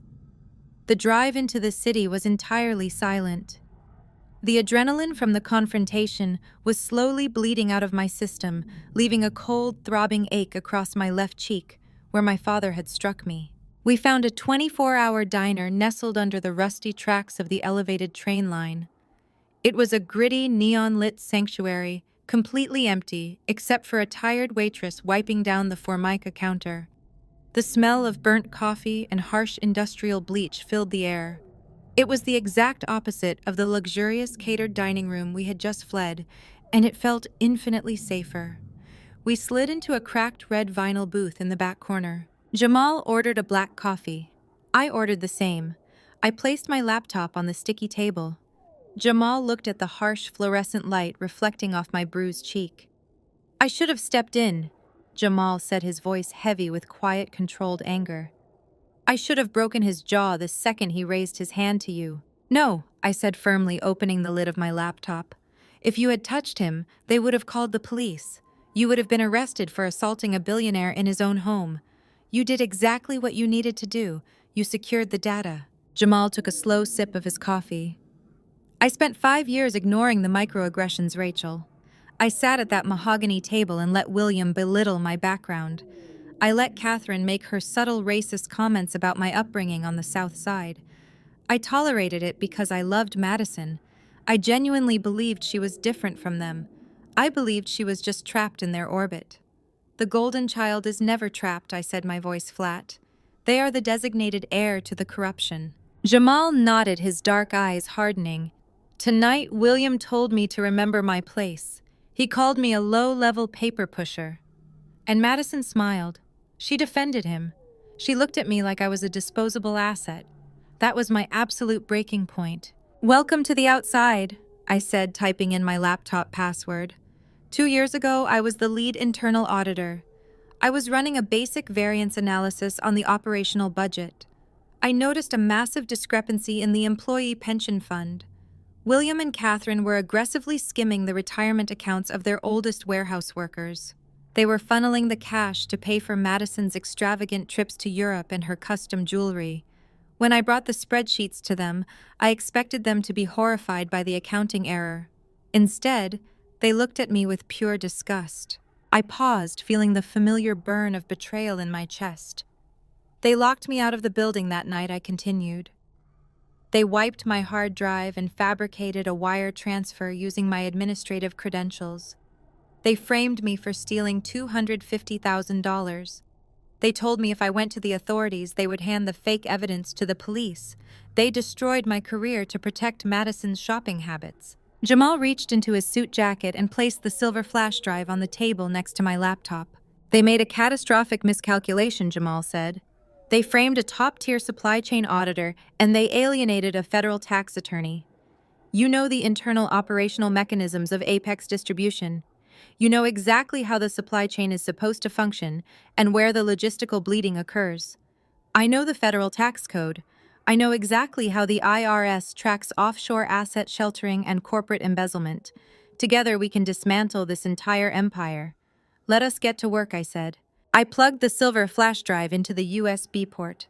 A notification popped up on the screen. The drive was loaded with hundreds of gigabytes of raw, unencrypted data. Jamal had completely bypassed William's lazy security protocols and copied the master directory of the Home Office network. I opened the primary financial ledger for the current fiscal year. My eyes scanned the columns of data. As a trained auditor, I did not need a calculator to spot the glaring catastrophic anomalies. The numbers told a horrifying story. Look at this, I said, pointing at the screen. These are the vendor payout logs. Apex Distribution is paying millions of dollars to a logistics firm called Horizon Logistics. But I know for a fact Apex uses an entirely different fleet for their Midwest distribution route. Horizon Logistics does not exist. It is a phantom vendor. Jamal leaned closer to the screen, his eyes tracking the routing numbers attached to the phantom payouts. Copy that routing number and cross-reference it with the banking directory, Jamal instructed. I ran the search. The results populated instantly. The routing number did not belong to a domestic commercial bank. It belonged to an offshore financial institution located in the Cayman Islands. They are not just skimming the pension funds anymore, Jamal said, his voice dropping to a stunned whisper. This is a massive coordinated tax evasion syndicate. William and Catherine are intentionally defaulting on their domestic commercial lease. They are intentionally missing legitimate vendor payments. They are reporting massive operational losses to the IRS to avoid paying corporate taxes. But in reality, they are bleeding all the liquid cash out of Apex Distribution and funneling it into untraceable offshore accounts. I clicked through another folder, pulling up the tax returns from the previous 3 years. They have siphoned at least $12 million into the Cayman accounts, I said, my heart pounding, as the sheer scale of the felony unfolded on the screen. They are bankrupting the company on paper while hoarding the actual cash overseas. They plan to let Apex Distribution collapse under the weight of its own debt, leaving the employees with absolutely nothing. And Madison is the chief financial officer, Jamal said, his jaw clenching. Her signature is on every single one of these fraudulent federal tax returns. She is actively authorizing the transfer of stolen funds to the Cayman Islands. She bought that $120,000 Porsche using the very same corporate credit lines they are claiming are maxed out. We sat in silence for a moment, absorbing the magnitude of the crime.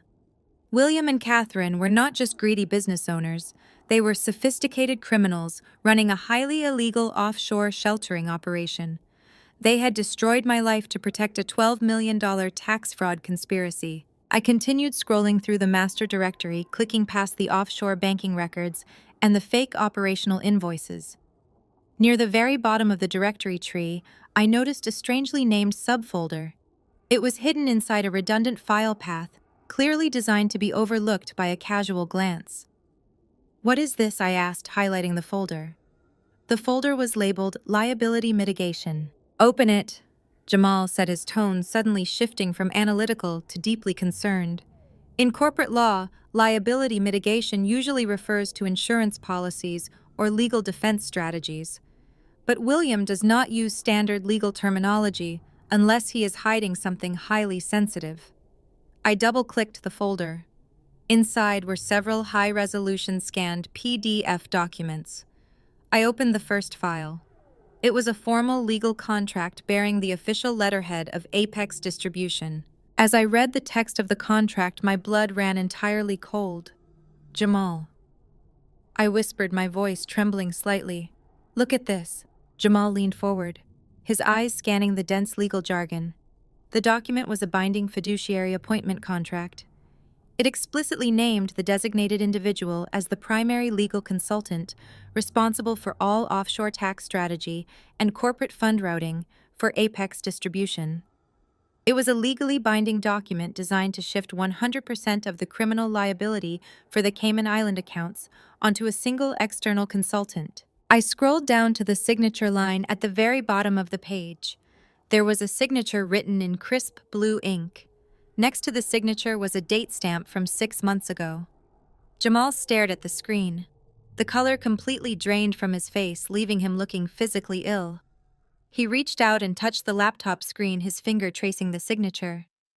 That is my signature, Jamal said, his voice cracking with absolute horrified realization. I looked at the document again, comparing the strokes of the pen. Did you sign this, Jamal? No, Jamal said, breathing heavily, his dark eyes wide with shock.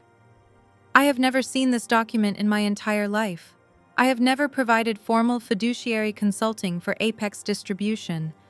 I deliberately kept my legal practice completely separate from their business. I opened the next PDF file in the folder. It was an email chain between William and Madison. The email was dated just a few days before the forged contract was supposedly signed. Madison sent William a copy of your signature from a joint tax return you filed last year. I said, reading the text of the email out loud. She told William it would be incredibly easy to digitally lift the signature and apply it to the fiduciary contracts. Jamal fell back against the red vinyl booth. The absolute magnitude of the betrayal hit him with the force of a physical blow. He stared blankly at the ceiling of the diner, trying to process the horrifying reality of what he was looking at. William and Catherine were not just evading taxes. They were not just hoarding millions of dollars in offshore accounts. They knew the IRS would eventually audit a company bleeding that much cash. They knew they needed a foolproof escape plan when the federal agents finally came knocking on the door of the mansion. They were not planning to take the fall. They were setting up a fall guy. They forged your signature, I said, closing the laptop screen slightly to protect the documents from prying eyes. They designated you as the mastermind behind the entire offshore tax evasion syndicate. If the IRS audits Apex Distribution, William and Catherine walk away clean. Madison walks away clean. Jamal looked at me, his eyes burning with a sudden terrifying intensity. They are planning to send me to federal prison, Jamal whispered. My own wife forged my signature to frame me for a $12 million federal crime. My own wife forged my signature to frame me for a $12 million federal crime. Jamal reached up with trembling fingers and slowly pulled his wire-framed glasses off his face. He set them down on the sticky vinyl table with meticulous care. He did not cry. He did not yell. He stared at the glowing laptop screen with a look of absolute terrifying rage. His large hands gripped the edge of the table so tightly that his knuckles turned completely white. The fluorescent lights of the diner buzzed overhead, casting long, harsh shadows across his face. For a man who had dedicated his entire adult life to the strict adherence of federal law, the betrayal was absolute. Madison had not just cheated on him or lied to him about money. She had actively, maliciously planned to strip him of his freedom. She had signed off on a plan to send her own husband to a federal penitentiary just so she could keep driving a luxury sports car and taking month-long vacations to Europe. I watched him process the catastrophic reality. I knew exactly what that kind of betrayal felt like. 2 years ago, I had experienced that exact same earth-shattering realization when my parents framed me for embezzlement. Now Jamal was standing in the exact same blast radius. Do you know what the mandatory minimum sentence is for a $12 million offshore tax evasion conspiracy? Rachel Jamal asked, his voice dropping to a harsh, gravelly whisper. I shook my head, remaining perfectly quiet to let him speak. It is 20 years in a federal penitentiary, Jamal stated, looking up at me with dark, burning eyes. 20 years. And they added aggravated corporate fraud and identity theft to the mix by forging my signature. William and Catherine knew exactly what they were doing. They knew the IRS would eventually audit a company bleeding this much operational cash. They needed a scapegoat with a legal background to make the fraud look like a sophisticated external consulting scheme. They chose me because I am a tax attorney. They thought my credentials would lend legitimacy to their fake offshore routing documents. I felt a cold shiver run down my spine. They used your professional reputation to build their safety net, I said, realizing the true depth of their depravity. They invited you into this family just to use you as a human shield. And Madison helped them build it, Jamal said, his voice practically vibrating with raw anger. My wife sent them my signature. She smiled at me across the dinner table every single night, knowing she had signed my life away. She watched me tolerate her father's racist insults. She watched me swallow my pride to keep the peace in her family, and the entire time she was preparing to throw me to the federal prosecutors. He picked up his coffee cup, but his hand was shaking so violently that dark liquid sloshed over the rim and spilled onto the table. He slammed the mug down. I am not going to prison for them, Jamal declared, his tone shifting from shock to absolute deadly resolve. I am a black man in America, Rachel. If I walk into a federal courtroom facing $12 million in corporate fraud charges with a forged signature on the dotted line, I will never see the outside of a cell again. They will bury me. William knows that. He is counting on it. He is counting on the justice system to look at a wealthy billionaire patriarch and a working-class black attorney and automatically assign the guilt to me. He is underestimating you, I said, firmly closing the laptop screen just enough to dim the light.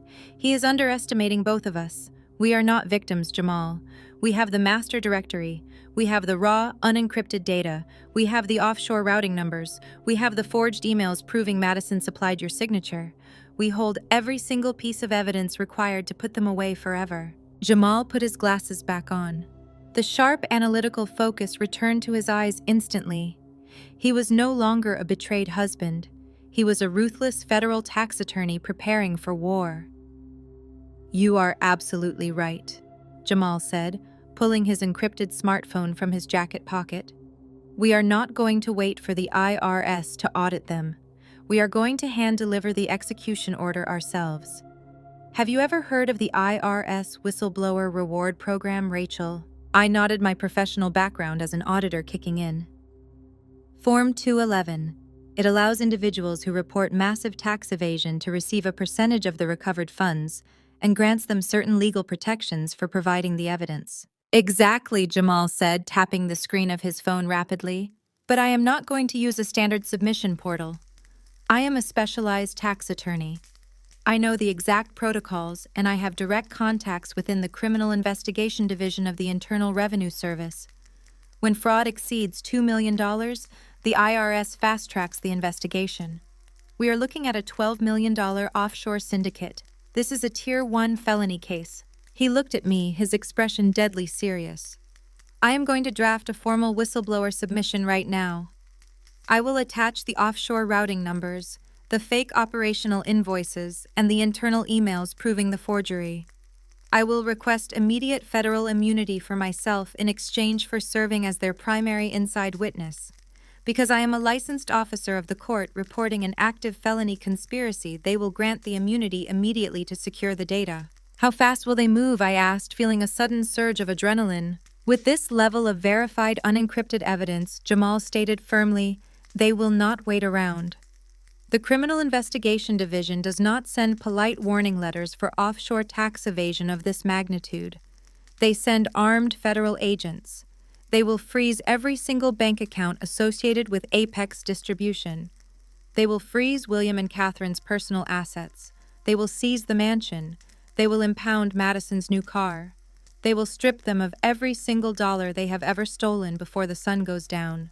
We sat in the diner booth for the next 2 hours, working in complete synchronized silence.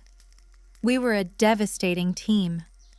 I navigated the complex supply chain directories, extracting the exact dates and times William had authorized the phantom vendor payouts.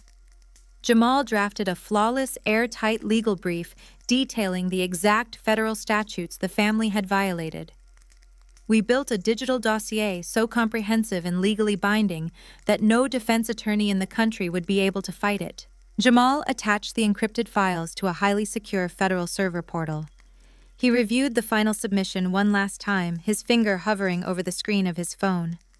This will destroy her life, Jamal said quietly, looking at the digital file containing Madison's forged emails.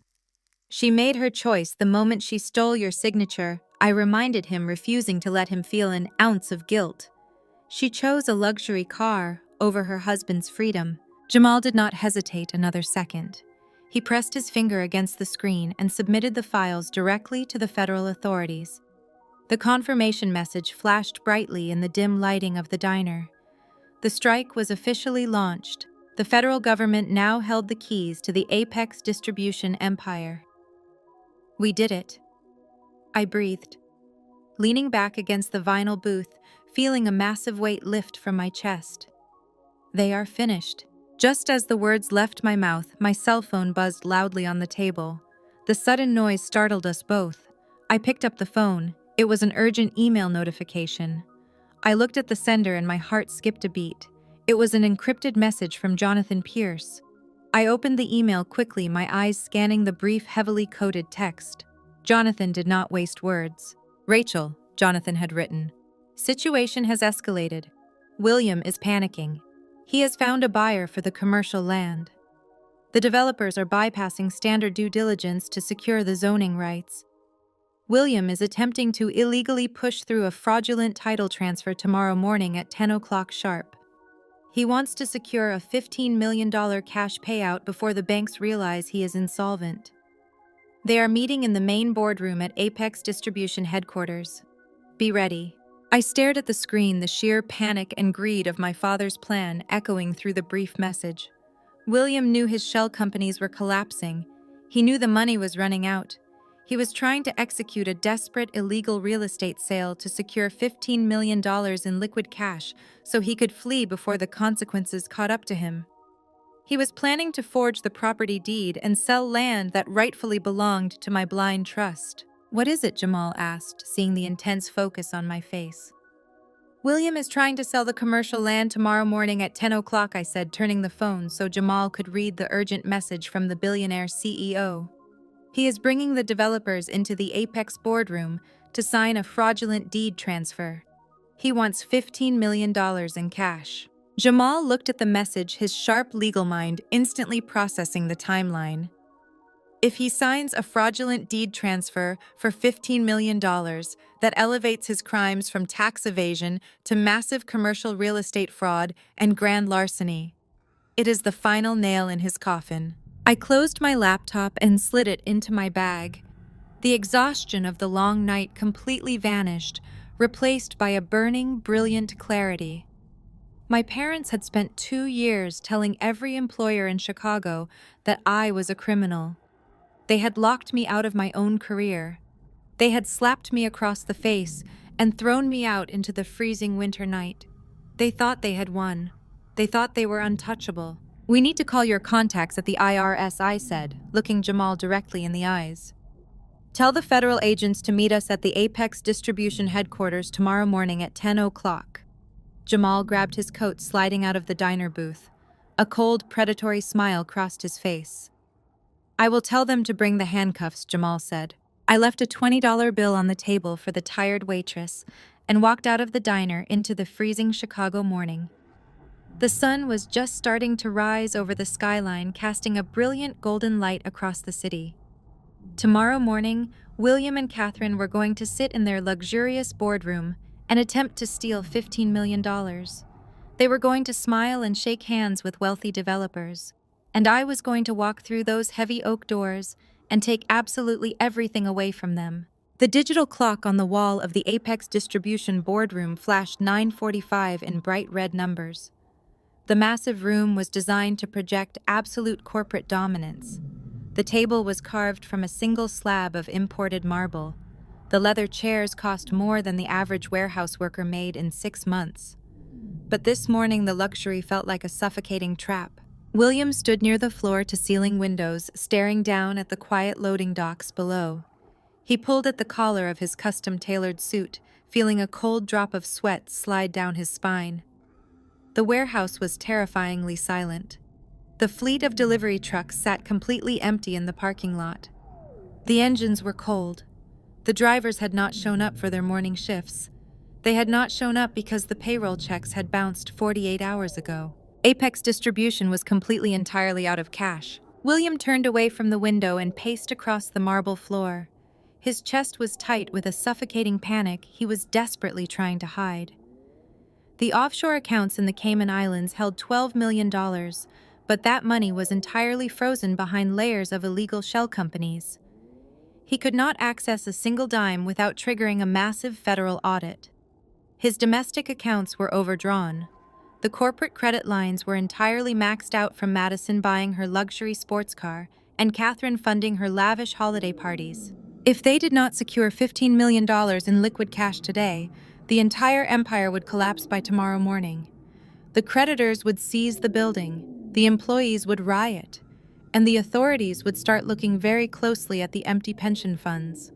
Catherine sat at the edge of the marble table, nervously twisting her diamond wedding ring. She looked exhausted. The polished aristocratic facade she had weaponized at the Thanksgiving dinner had completely evaporated. "Are you sure they are coming, William?" she asked, her voice high and thin with anxiety. What if the developers backed out? What if they looked too closely at the zoning permits? "They are coming," William snapped, running a hand over his slicked back hair. They want this land, Catherine. They have already bought up the 3 adjacent lots. This headquarters is the final piece of the puzzle for their new tech campus. They are desperate to break ground before the winter freeze. They will not ask too many questions. Madison slouched in one of the executive leather chairs, scrolling through her phone with an air of profound, arrogant boredom. She was wearing a designer blazer and sipping a green smoothie completely detached from the catastrophic reality of their situation. Relax, Mom. Madison sighed, tossing her phone onto the marble table. You are sweating through your silk blouse. It is just a basic real estate transaction. We sign a few papers, we take the $15 million check, and we wire it to the offshore accounts to cover our tracks. It is literally that easy. William stopped pacing and glared at his youngest daughter. It is not a basic real estate transaction, Madison. We are selling commercial land that technically belongs to a blind trust managed by Pierce Global. We are actively forging a property deed. If Jonathan Pierce's legal division flags the title transfer before the check clears, we are all going to prison. Madison rolled her eyes, letting out a loud, dramatic scoff. She picked up a glossy silver pen and twirled it between her manicured fingers. You give Pierce Global way too much credit, Dad. Madison boasted, her tone dripping with sheer, unearned confidence. Jonathan Pierce is managing a $100 billion international logistics corporation. He does not care about a 30-acre lot in a suburban industrial park. He probably does not even know this blind trust exists. It is just a minor bureaucratic loophole buried in a mountain of corporate paperwork. She leaned forward, tapping the silver pen against the fraudulent contract resting in the center of the table. Do you know how easy it was to bypass their legal department? Madison continued, smiling smugly. I simply filed a quitclaim deed with the county clerk, asserting that Apex Distribution absorbed the trust assets during our last corporate restructuring. I ordered a replica of the Pierce Global corporate notary stamp online for $40. I stamped the release forms myself. The county clerk did not even blink. It is foolproof. Catherine let out a long, shaky breath, resting her hand over her heart. You are brilliant, Madison. I do not know what we would do without you as our chief financial officer. You have your father's exact mind for business. Thank goodness we got rid of Rachel when we did. She would have ruined this entire deal with her paranoid obsession over legal compliance. Rachel is a weak, cowardly loser, William sneered, feeling a sudden surge of aggressive bravado at the mention of my name. She proved that last night. She came into our home, tried to make a few empty threats, and the second I put her in her place, she ran out the door crying. She does not have the stomach for real corporate warfare. We are the ones who build empires. We take what we want. The heavy digital clock on the wall clicked to 9:55. A sharp knock on the boardroom doors made all 3 of them jump. William quickly straightened his tie, clearing his throat and forcing his face into a mask of absolute confident authority. Catherine sat up straight, pasting on her signature high society smile. Madison quickly closed out of her social media apps and opened a random financial spreadsheet on her laptop to look busy. Enter, William commanded, his voice booming with fake power. The receptionist opened the doors, stepping aside to let the buyers enter. A team of 5 men walked into the boardroom.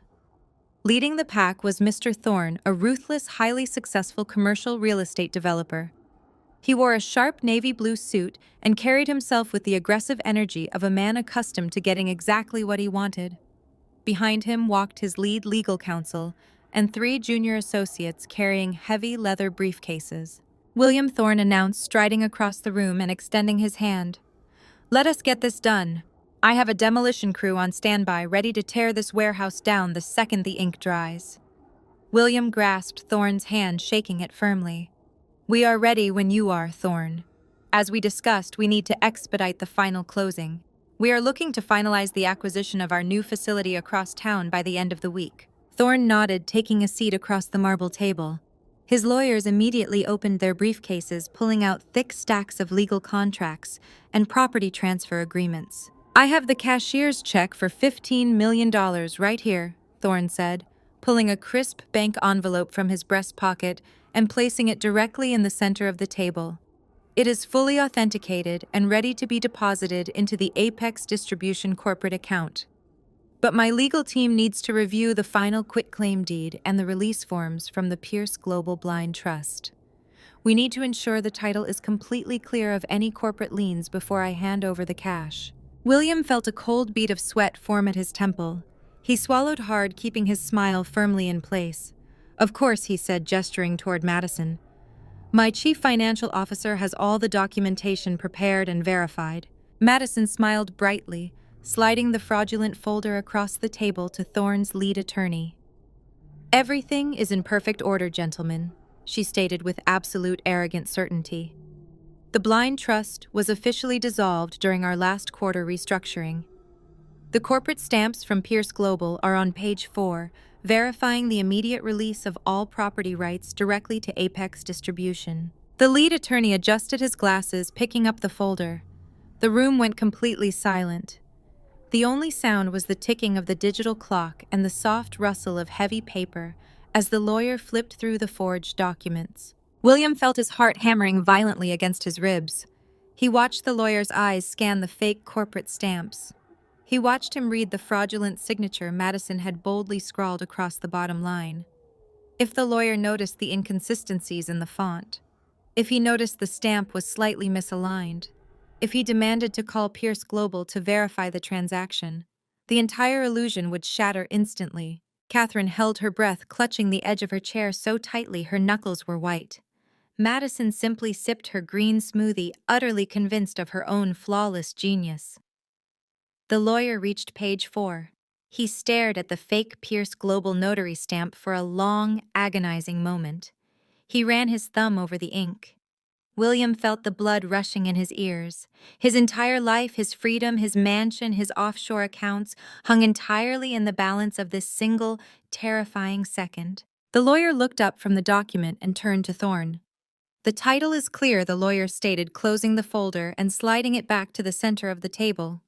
The release forms are properly stamped and notarized by the parent trust. We are legally cleared to execute the purchase agreement. William let out a slow, silent breath, releasing the crushing tension from his lungs. A massive, euphoric wave of victory washed over him. They had done it. They had successfully bypassed the blind trust. They had fooled a team of top-tier commercial real estate lawyers. They were seconds away from securing $15 million in untraceable cash. Excellent, Thorne said, pulling the bank envelope forward. He slid the $15 million cashier's check out of the sleeve and placed it on top of the final purchase agreement. Let us sign the paperwork, William.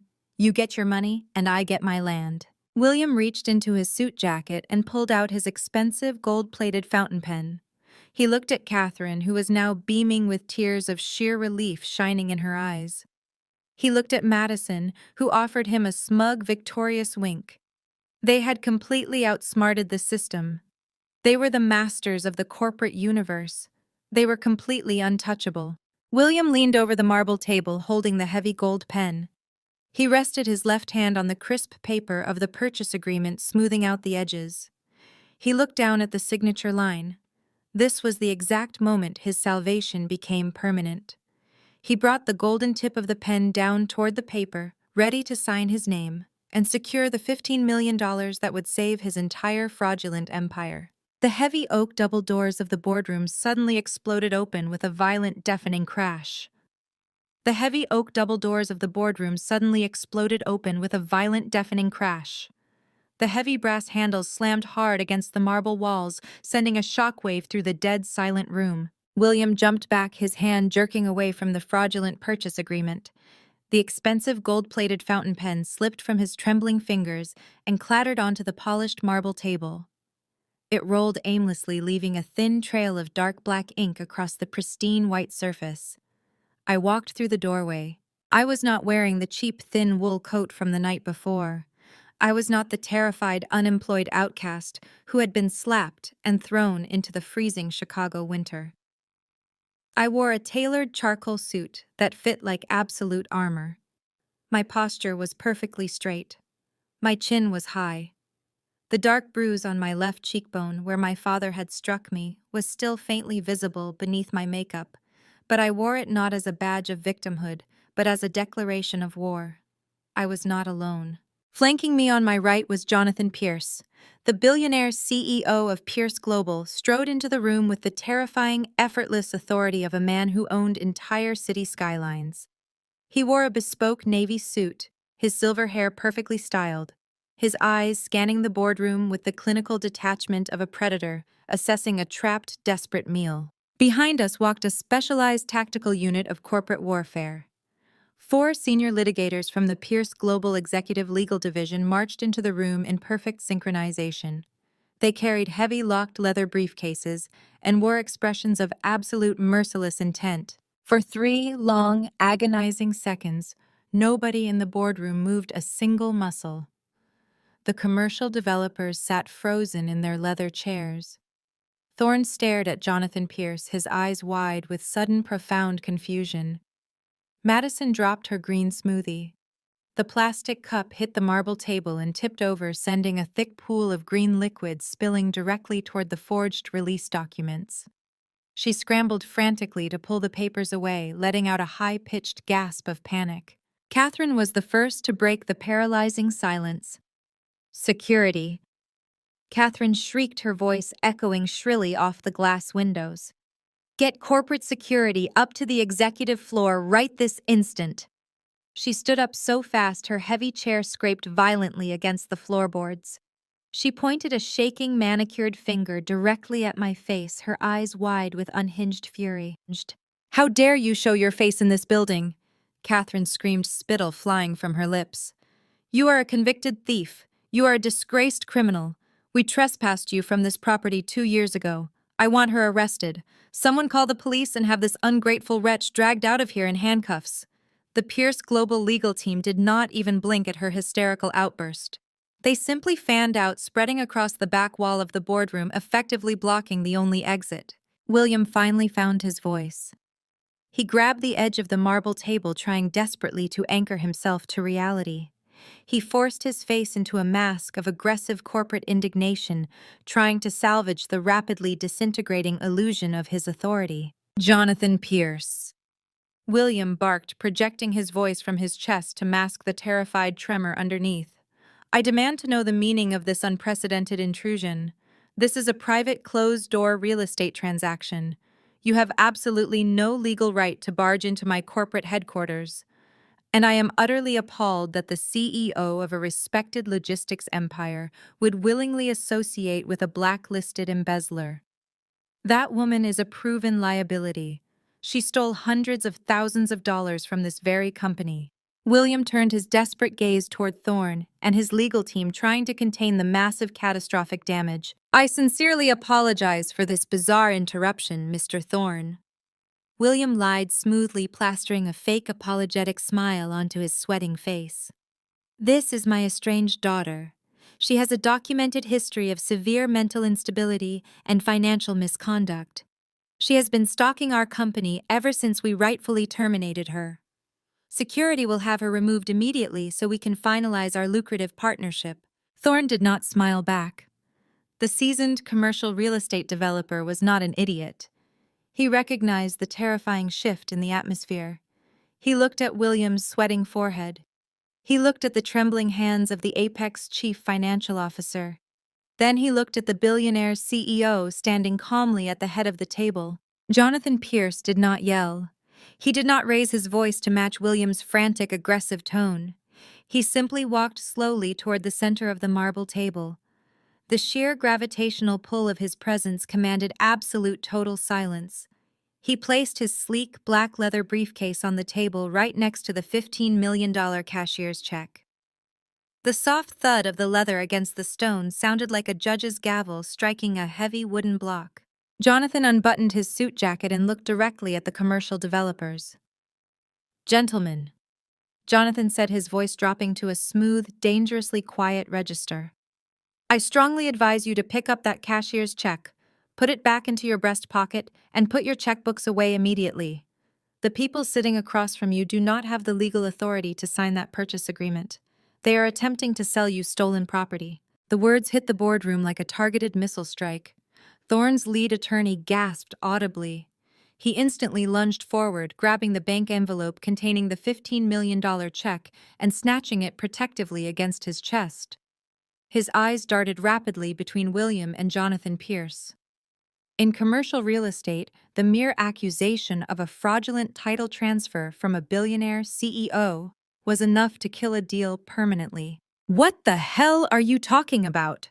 Pierce Thorne demanded, standing up from his chair.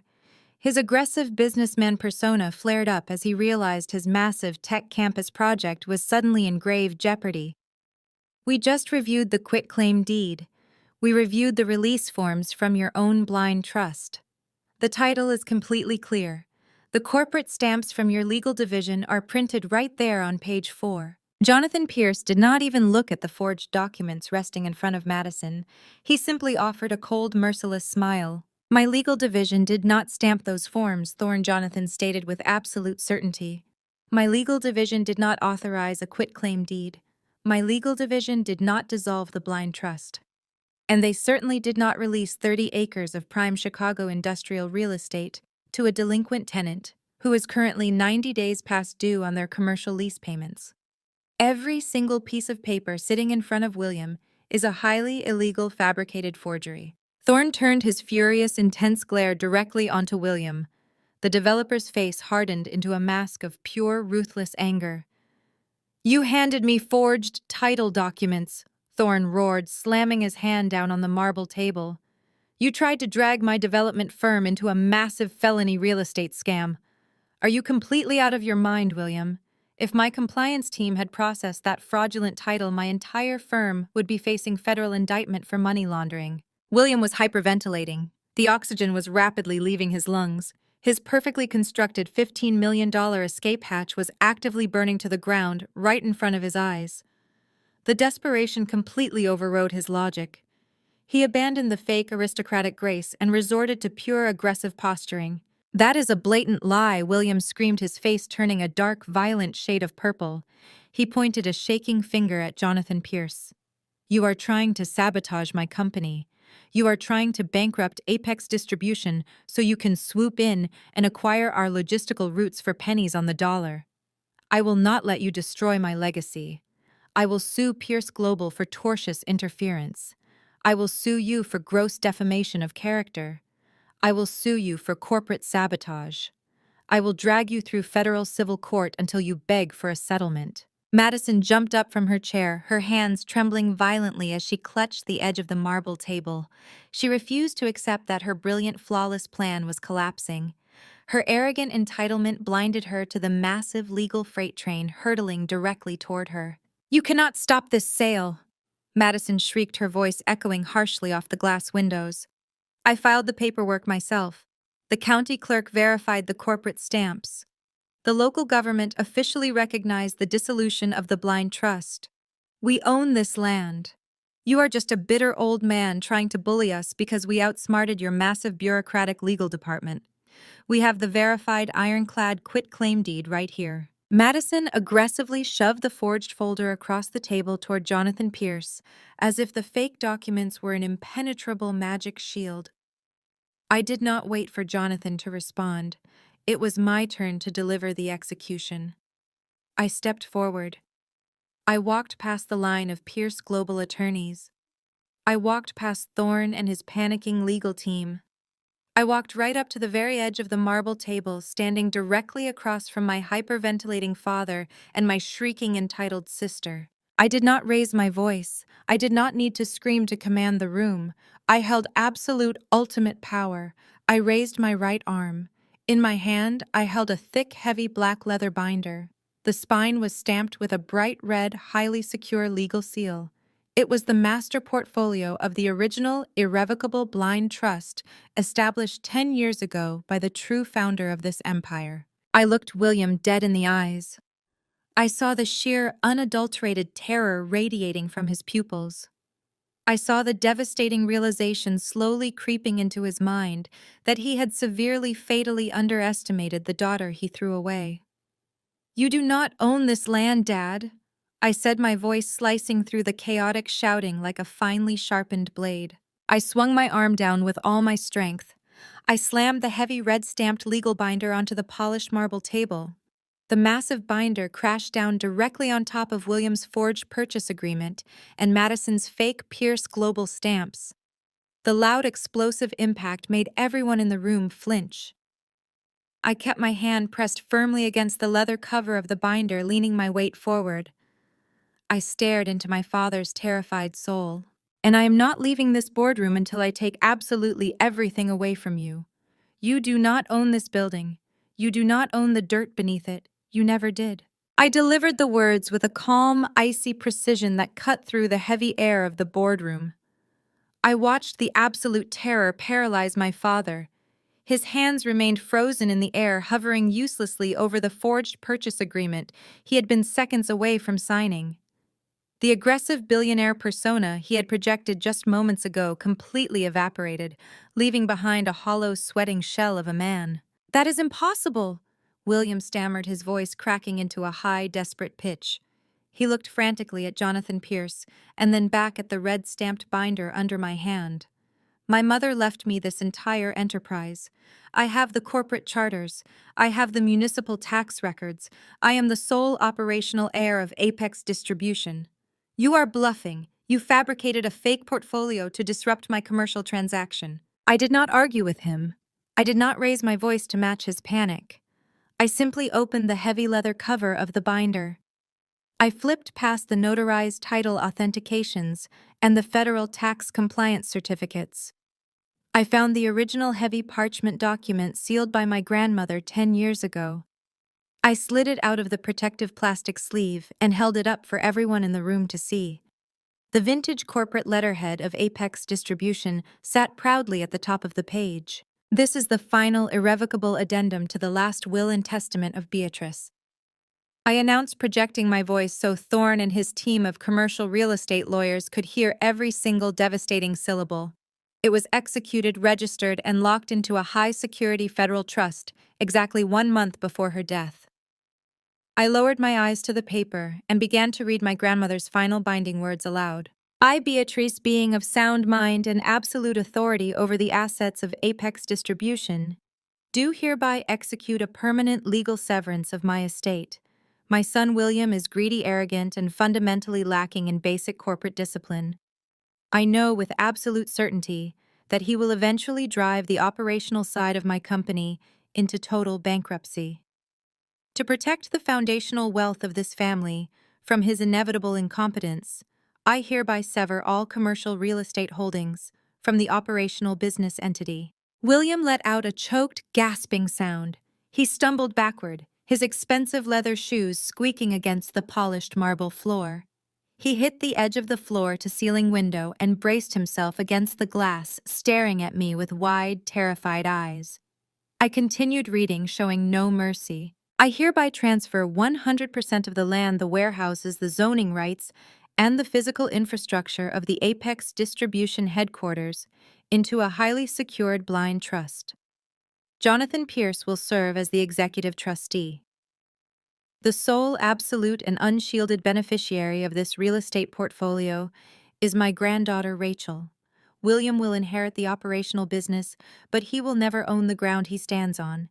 He will pay commercial rent to the trust for the rest of his miserable life." I placed the document back down onto the marble table right next to Madison's forged quitclaim deed. "For 10 long years, Dad," I said, looking directly into his horrified eyes, "you have been writing massive monthly rent checks to the property management division of Pierce Global. You thought you were paying a faceless corporate landlord. You thought you were just dealing with standard commercial overhead. You had absolutely no idea that every single dollar you paid in rent was being filtered through Jonathan Pierce's accounts and deposited directly into a compounding trust bearing my name." Catherine let out a sharp, trembling cry. She covered her mouth with both hands, her diamond rings flashing under the boardroom lights. The reality of the situation was crashing down upon her. The daughter she had starved, the daughter she had blacklisted, the daughter she had thrown out into the freezing Chicago winter, was actually the billionaire landlord of their entire failing empire. But my grandmother's brilliant financial trap was only the first half of the execution. I was not finished. I turned my attention to the stack of bright red delinquency notices sitting inside my binder. I pulled them out and tossed them casually onto the marble table, letting them scatter across William's fraudulent contracts. That brings us to your current catastrophic liquidity crisis, I stated, crossing my arms over my tailored suit. You drained your operational budget to buy Madison a $120,000 Porsche. You drained your reserves to fund luxury vacations and high society holiday parties. Because of your reckless, unchecked greed, Apex Distribution is currently 90 days past due on its commercial lease. I looked at Thorne, the commercial developer, who was watching the scene unfold with a mixture of profound shock and rising fury. They are in default of their master lease agreement, Mr. Thorne, I explained, shifting my gaze back to my sweating father. As the legal owner of this property, I am officially initiating the eviction process. You have absolutely no legal standing to sell this land. You have no legal right to execute a title transfer. In fact, as of 9 o'clock this morning, you no longer have a legal right to occupy these premises. You are trespassing on my property.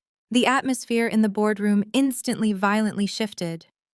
The commercial developers who had been sitting in stunned silence suddenly snapped into aggressive defensive action.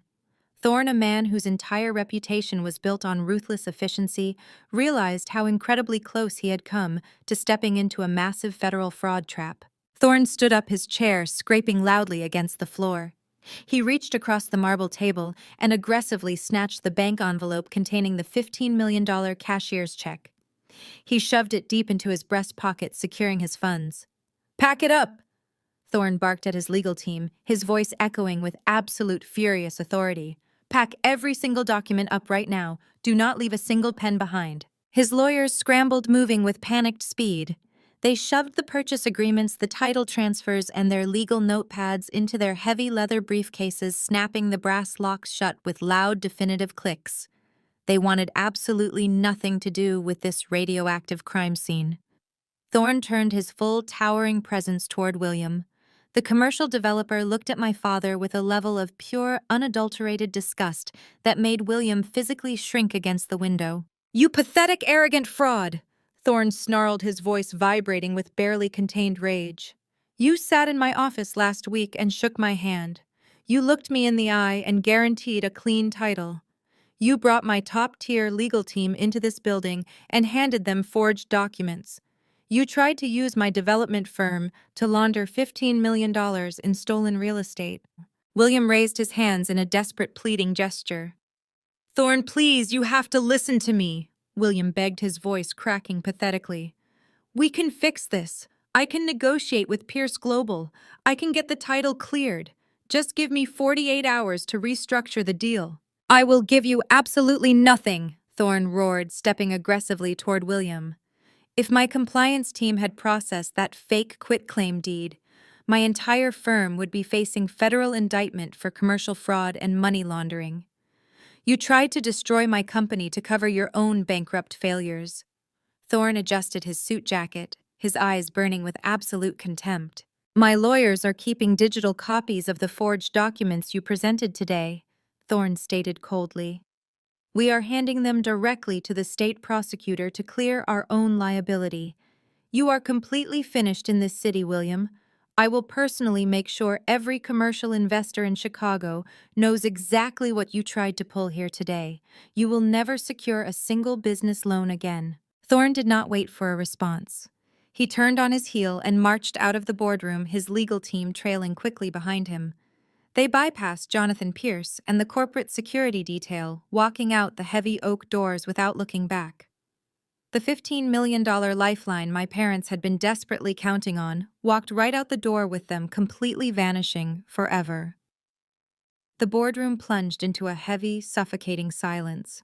The reality of their absolute total destruction finally shattered the last remaining pieces of my family's delusion. The money was gone. The land was mine. The state prosecutors were about to receive evidence of their real estate forgery. They had lost everything in the span of 5 agonizing minutes. Madison suddenly snapped.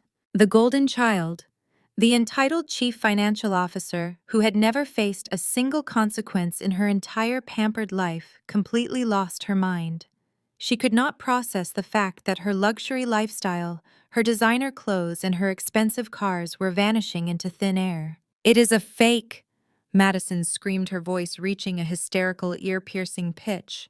She jumped up from her leather chair, her face contorted into a mask of pure, feral rage. She pointed a shaking finger at the red-stamped binder resting on the table. She fabricated the trust documents. She paid Jonathan Pierce to lie for her. She is a convicted thief trying to steal our money.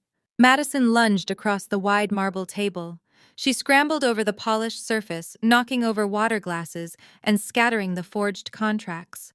Her hands clawed aggressively toward my face, her manicured fingernails aimed directly at my eyes. She wanted to physically tear the legal documents away from me. She wanted to destroy the evidence of her own failure. I did not even flinch. I stood perfectly still. Before Madison could reach the center of the table, Jonathan Pierce's corporate security detail moved with terrifying military precision. Two large men in dark suits stepped seamlessly in front of me, forming an impenetrable human wall. One of the security agents reached out and caught Madison by the shoulders, stopping her frantic forward momentum instantly. He shoved her backward with effortless, calculated force. Madison tumbled off the marble table, landing hard on the floorboards with a heavy, painful thud. Her designer blazer twisted awkwardly around her shoulders. She scrambled backward, hitting the base of the conference table, her breath coming in ragged, hysterical gasps. "Do not touch her!" Catherine shrieked, scrambling toward her youngest daughter. But as Catherine dropped to the floor to help Madison up, something entirely unexpected happened. The wealthy aristocratic matriarch, who had spent 2 years hunting me down, who had called me a toxic infection, who had ordered me out of her mansion just the night before, looked up at me from the hardwood floor. She saw the impenetrable wall of corporate lawyers. She saw the billionaire CEO standing firmly by my side. She saw the absolute cold, unyielding power radiating from my posture. Catherine realized with terrifying clarity that her aggressive threats and manipulative screams would no longer work. The power dynamic had permanently, completely reversed. Catherine's entire demeanor shifted in a fraction of a second. The arrogant, vicious monster vanished, replaced by a pathetic, groveling beggar. She crawled forward on her knees, her heavy silk skirt pooling around her legs. She reached her shaking hands out toward me, tears streaming down her carefully makeup-covered face. They were not tears of anger. They were tears of absolute, desperate terror. "Rachel, please." Catherine sobbed, her voice cracking pathetically as she knelt on the floor before me. "Please, you cannot do this to us. We are your parents. We raised you. We are your flesh and blood." She looked up at me, her eyes wide and pleading. "You cannot evict us from this building," Catherine begged openly, weeping in front of the silent security guards. "If you lock the doors, we will lose everything. The creditors will seize the house. We will be bankrupt. We will be out on the street. Please, Rachel, I am begging you. Show some mercy. We are your family." I looked down at my mother kneeling on the floor of the boardroom she used to rule. I looked at my father cowering against the window, shivering in his custom suit. I looked at Madison crying hysterically against the base of the table. They wanted mercy. They wanted family loyalty. They wanted the very things they had violently stripped away from me when I was freezing and starving in a run-down apartment. I opened my mouth to deliver my final absolute rejection. I was ready to tell them to pack their boxes and get off my property. But before I could speak, the heavy oak doors of the boardroom swung open one more time. My execution was only the first wave. The second, far more devastating strike had just arrived to finish the job. I looked down at my mother kneeling on the floor. Her tears were completely fake, manufactured in a desperate attempt to save her lavish lifestyle. She expected me to crumble. She expected the deep conditioned loyalty of a daughter to override the cold, hard facts of her absolute betrayal. I did not move a single inch. I looked at her with eyes like solid ice. "I am not just evicting you," I said, my voice dropping to a deadly quiet whisper that carried across the entire silent boardroom. "I am burying you." The heavy oak doors swung open wide. The security guards who had been blocking the exit stepped aside, smoothly clearing the path. Jamal walked into the boardroom. He was no longer the quiet, submissive son-in-law who stood in the shadows at family dinners. He was no longer the man who swallowed racist insults to keep the peace. He walked with the terrifying, authoritative presence of a federal prosecutor stepping into a courtroom he absolutely controlled. His tailored charcoal suit looked like armor. His dark eyes were cold, calculating, and entirely devoid of mercy. But Jamal did not walk into the room alone. He was flanked by four individuals wearing tactical windbreakers. The bold yellow letters printed across their chests read IRSCID. The Internal Revenue Service, Criminal Investigation Division, had officially arrived. These were not civil auditors carrying calculators and spreadsheets. These were armed federal agents who specialized in dismantling massive offshore tax evasion syndicates and executing high-level corporate raids. They moved with absolute military precision, securing the perimeter of the boardroom instantly. The air in the room completely vanished. William slumped against the glass window, his legs finally giving out. He slid down the glass and hit the floor, staring at the federal agents with a look of pure, hollow devastation. He knew exactly what those yellow letters meant. His $12 million Cayman Islands safety net had just been discovered. The illusion was entirely over. Madison, however, was still completely blinded by her own delusional entitlement. The golden child simply could not comprehend that her actions had real terrifying consequences. She scrambled up from the floor, brushing the dirt off her designer blazer. When she saw Jamal standing in the doorway, her panicked face suddenly lit up with profound, arrogant relief. She genuinely believed her husband was there to rescue her. She believed the brilliant tax attorney had arrived to bail her out of the catastrophic mess she had created. "Jamal," she screamed, running across the marble floor toward him. "Thank God you are here. Do you see what is happening? Rachel fabricated some insane legal documents to steal our land. And now these people are trying to harass us. You have to fix this. Use your legal contacts. File an injunction. Make them leave my building right now." She reached out to grab his arm, expecting him to pull her into a protective embrace. Jamal stepped back abruptly. He looked at her outstretched hands with absolute profound disgust, as if she were covered in a toxic radioactive substance. He did not yell. He did not raise his voice.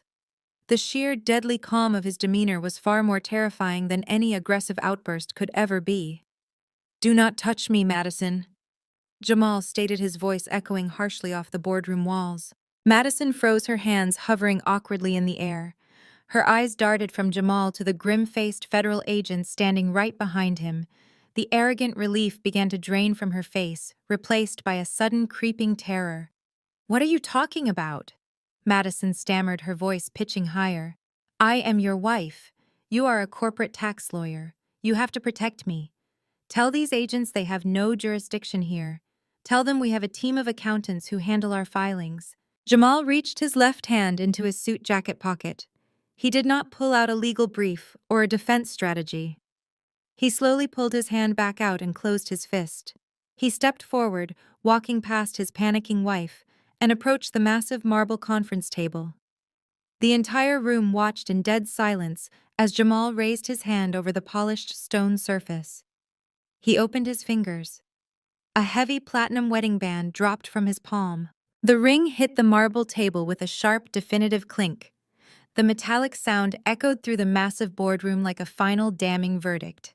It bounced once, rolled in a tight circle, and finally settled perfectly flat right next to William's discarded gold fountain pen. Madison let out a sharp, trembling gasp. She stared at the platinum ring resting on the marble table, her mind utterly failing to process the reality of the situation. "You forged my signature," Madison Jamal said, his deep voice cutting through her panic with surgical precision. "You sat in your father's private study and you digitally copied my signature from our joint marital tax return. You applied it to a binding fiduciary appointment contract. You officially designated me as the primary legal consultant responsible for all offshore tax strategy and corporate fund routing for Apex Distribution." William let out a miserable groaning sound from his spot on the floor. Catherine buried her face in her hands, sobbing loudly. They knew they had been caught. They knew the paper trail was absolutely undeniable. You plan to use my professional credentials to legitimize your fraudulent $12 million tax evasion syndicate? Jamal continued, taking a slow, deliberate step toward his wife. You knew the IRS would eventually audit a company bleeding this much operational cash. You needed a highly qualified scapegoat to take the fall when the federal investigators finally started looking at the missing pension funds. You planned to hand those forged contracts to the authorities and send your own husband to a federal penitentiary for 20 years, just so you could keep driving your $120,000 sports car. I did not know what those papers meant, Madison shrieked, stepping backward until her back hit the wall. She was openly weeping now, her mascara running down her cheeks. Dad told me it was just standard compliance paperwork. He said it was just a bureaucratic formality. I never meant to hurt you, Jamal. You have to believe me. I am your wife. I love you. You do not love anyone, Madison. Jamal stated, his expression remaining entirely cold. You love luxury cars. You love designer clothes. You love the fake status your parents bought for you with stolen money. Last night I stood in your hallway and listened to your father call me a low-level paper pusher. I listened to him mock my background. I listened to him disrespect my entire existence. And you smiled. You told me to remember my place. You told me to stop complaining and go get a drink. Jamal shook his head, a look of absolute finality settling over his sharp features. You told me to remember my place, Jamal repeated softly. So I did. I remembered that I am an officer of the court. I remembered that I am a highly trained federal tax attorney who knows exactly how to track illegal offshore wire transfers. I remembered that I have direct contacts within the Internal Revenue Service Criminal Investigation Division. Madison's knees buckled slightly. She grabbed the edge of the nearest leather chair to keep herself from collapsing to the floor. The full, devastating weight of what her husband had done was finally crashing down upon her. I left your lavish holiday party, Madison Jamal said, his voice ringing with absolute, undeniable authority. I went straight to the federal authorities. As a licensed attorney reporting an active Tier 1 felony conspiracy, I utilized the IRS Whistleblower Reward Program. I handed over every single encrypted financial file from your father's unsecured home network. I handed over the fake operational invoices, the offshore routing numbers to the Cayman Islands, and the internal emails proving you explicitly planned to forge my signature. The lead IRS agent stepped forward, his hand resting casually near his utility belt. He looked at William and Catherine on the floor and then turned his stern gaze toward Madison. We have already secured federal warrants for every single asset attached to this corporation. The agent stated, his voice loud and authoritative. As of 8 o'clock this morning, all domestic and international bank accounts associated with Apex Distribution have been completely frozen.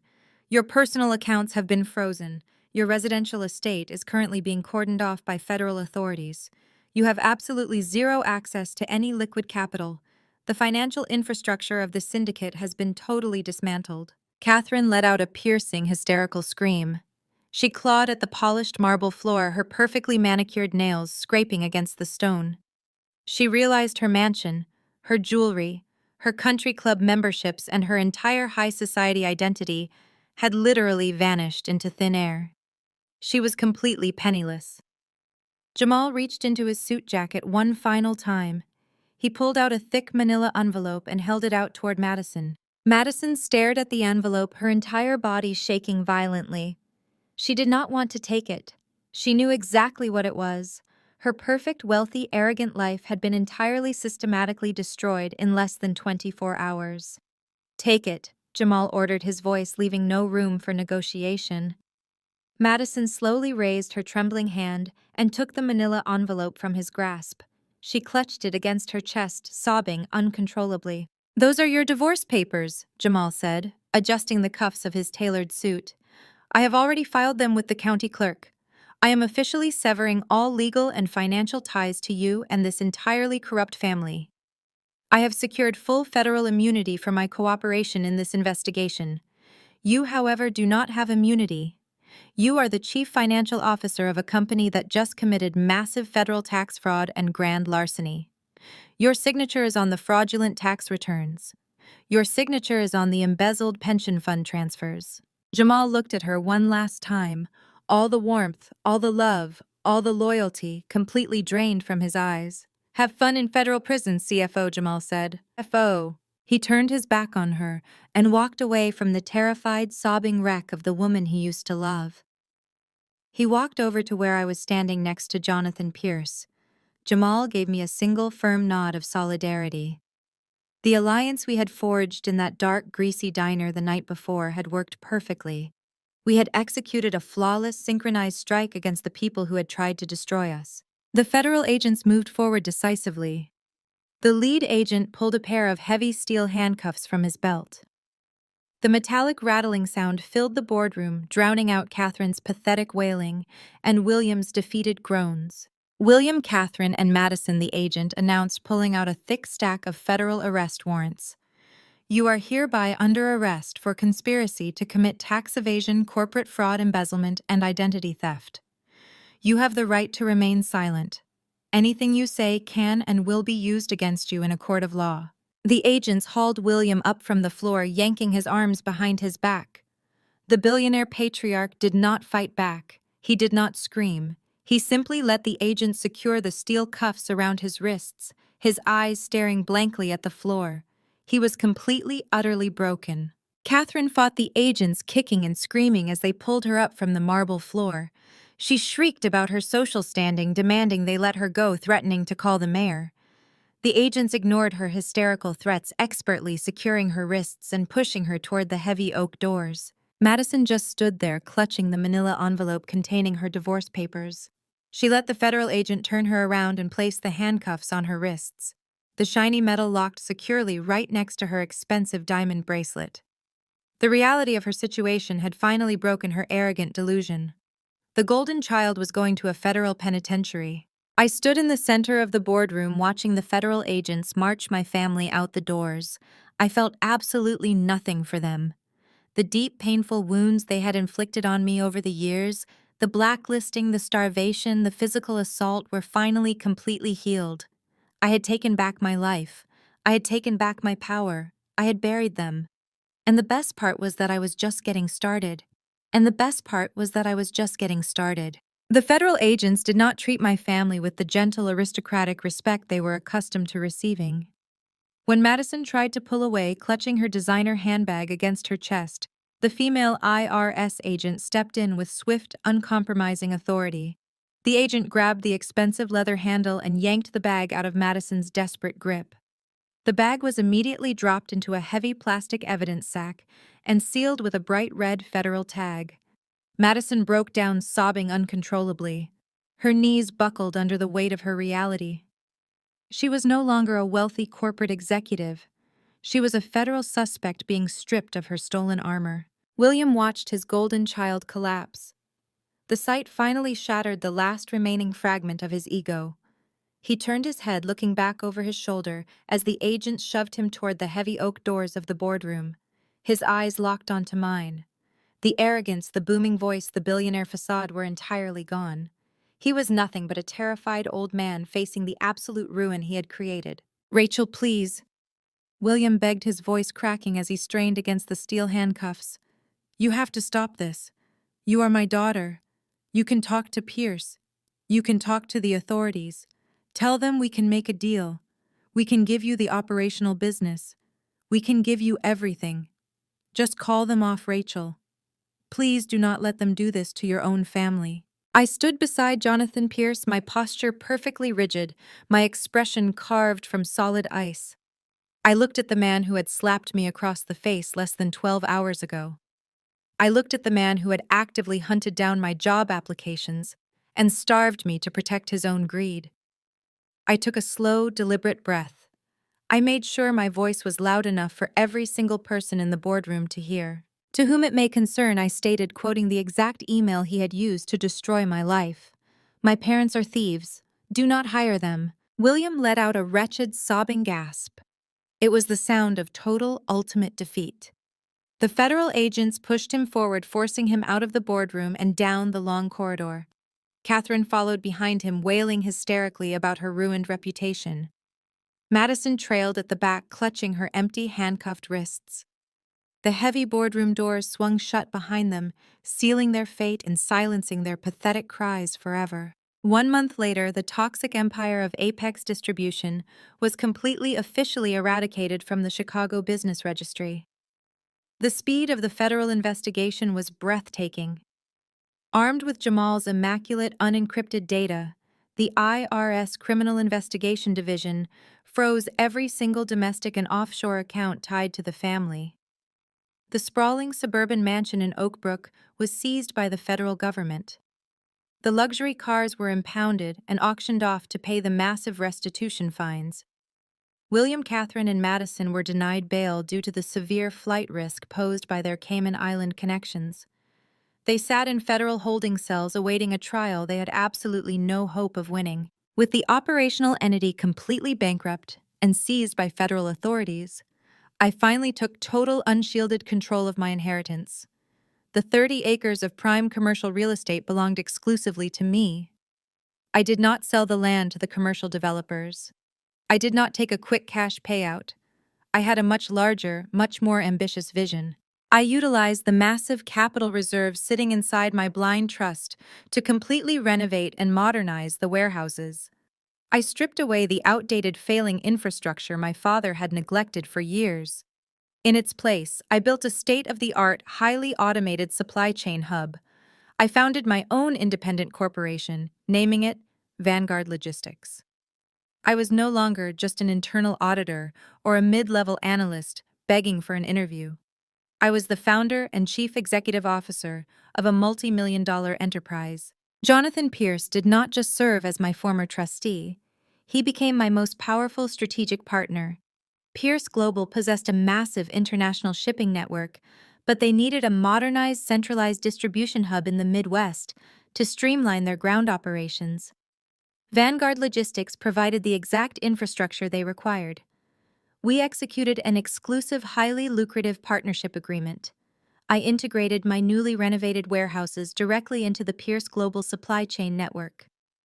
The merger of our assets instantly elevated my new firm into the top tier of the Chicago logistics industry. My revenue projections for the first quarter alone surpassed what my father had managed to generate in 5 years. I stood in my new executive suite on the top floor of the newly rebranded Vanguard Logistics headquarters. The office was designed to my exact specifications: sleek, modern glass walls, minimal metallic accents, and a massive mahogany desk that commanded the room. It was a space built on competence and integrity, not inherited arrogance. A soft knock sounded at the glass door. Jamal walked into my office. He looked completely different from the quiet, suppressed man I had known for the past 2 years. He wore a sharp, tailored navy blue suit, but the heavy, suffocating tension he always carried around my family was entirely gone. His posture was relaxed, confident, and powerful. The heavy federal investigation had moved swiftly on his personal matters as well. With the undeniable proof of Madison's forgery and his status as a protected federal whistleblower, the courts had expedited his legal separation. The divorce was finalized this morning, Jamal announced, offering a genuine bright smile as he walked toward my desk. The judge granted the absolute dissolution. I am officially, completely free of them. I smiled back, feeling a profound sense of shared victory. Congratulations, Jamal. That is the best news I have heard all day. He took a seat in the leather chair across from my desk. The federal prosecutors offered me a very lucrative position in their financial crimes division, Jamal said, leaning back comfortably. They were highly impressed with the digital dossier we built. They said it was the most comprehensive, airtight evidence package they had seen in a decade. I raised an eyebrow, leaning forward and resting my elbows on my desk. And did you accept their offer? Jamal let out a low, rich laugh. I told them I already had a much better offer on the table. I opened my desk drawer and pulled out a thick, crisp legal contract. I slid it across the smooth surface toward him. The document was a formal executive employment agreement. Vanguard Logistics needs a chief compliance officer. I stated, my tone shifting into a professional but warm register. We are handling massive operational contracts for Pierce Global. We are routing millions of dollars in international supply chain assets. I need someone who knows the federal tax code inside and out. I need someone whose integrity is absolutely bulletproof. I need someone I can trust with my life. Jamal picked up the contract. He read the title and the compensation package. His eyes widened slightly at the generous equity stake I had included in the offer. He looked up at me, his dark eyes filled with profound mutual respect. You and I dismantled a corrupt empire in 24 hours, from a dirty booth in a roadside diner. Jamal said, his voice steady and full of conviction. Imagine what we can build with a multi-million-dollar infrastructure and absolute legal authority. He reached into his jacket pocket, pulled out a silver pen, and signed his name on the bottom line with a sharp, decisive stroke. I stood up and walked over to a small crystal decanter resting on a side table. I poured 2 glasses of premium aged bourbon and walked back, handing one to my new chief compliance officer. Jamal stood up, taking the glass. We raised our drinks, holding them up in the bright morning sunlight streaming through the floor-to-ceiling windows. To Vanguard Logistics, Jamal said. To chosen family, I replied. We clinked our glasses together, the clear, sharp sound ringing beautifully in the spacious office. We took a sip, letting the smooth warmth of the bourbon seal our new, unbreakable alliance. A week later, I was standing by the massive glass windows of my corner office. I was looking out over the sprawling, magnificent Chicago skyline. The city that had once felt like a frozen, hostile prison now felt like my personal kingdom. My name was no longer a toxic liability. It was a highly respected brand. The business world moves fast, but gossip moves faster. Forbes magazine had just published a massive feature article detailing the catastrophic collapse of Apex Distribution and the subsequent rapid rise of Vanguard Logistics. The article highlighted my strategic partnership with Jonathan Pierce and my transition from a blacklisted auditor to a logistics titan. My face was printed across a full-page spread, looking powerful, unbothered, and victorious. The sleek black phone on my desk began to ring. I walked over and picked up the receiver. Vanguard Logistics. Rachel speaking. I answered, my voice smooth and professional. Rachel. Oh, thank goodness I finally got through to your direct line, a panicked, breathless voice said on the other end. This is Thomas Bradley. I am the senior hiring manager at Zenith Supply Chain Solutions. I paused, recognizing the name instantly. Zenith was the very first company I had applied to 2 years ago after my parents fired me. Thomas Bradley was the exact hiring manager who had laughed in my face, thrown my resume in the trash, and had security escort me out of his building after receiving my mother's defamatory email. Hello, Thomas, I said, my voice turning dangerously cold. What can I do for you? Rachel. I was just reading the Forbes feature this morning. Thomas stammered, his tone dripping with desperate, obsequious flattery. I was absolutely blown away by your strategic acquisition of the Apex infrastructure. We are currently looking for a senior vice president of operations here at Zenith. We are prepared to offer a highly competitive compensation package. 7 figures, full benefits, massive signing bonus. We would love to bring a visionary like you onto our executive board. He was sweating. I could hear it in his voice. He realized he had burned a bridge with a woman who was now completely out of his league, and he was desperately trying to salvage his own terrible judgment. I looked down at the Forbes magazine resting on my mahogany desk. I looked at the glossy photo of myself. I thought about the days I spent eating canned food, terrified of being evicted, all because men like Thomas Bradley refused to do a basic background check. I am highly flattered by the generous offer, Thomas, I said, keeping my tone perfectly polite but utterly lethal. Oh, excellent. He breathed a heavy sigh of relief, echoing through the receiver. When can we schedule a sit-down to discuss the terms? You misunderstand me, Thomas, I stated, firmly cutting off his pathetic excitement. I said I was flattered. I did not say I was interested. When I walked into your office 2 years ago, you called me a criminal. You did not ask for my side of the story. You did not run an independent audit. You took the word of a corrupt regime because it was convenient for you. Rachel, please, I had no idea, Thomas pleaded, his voice shrinking into a pathetic whine. The email came directly from the CEO of Apex. I was just following standard industry protocol. Standard industry protocol requires due diligence, I replied, my voice dropping to a harsh final whisper. Sorry, Thomas. I do not work for people who do not verify their facts. I did not wait for his sputtering apologies. I placed the phone receiver firmly back onto its cradle, cutting the connection entirely. I turned away from the desk and walked back to the floor-to-ceiling windows.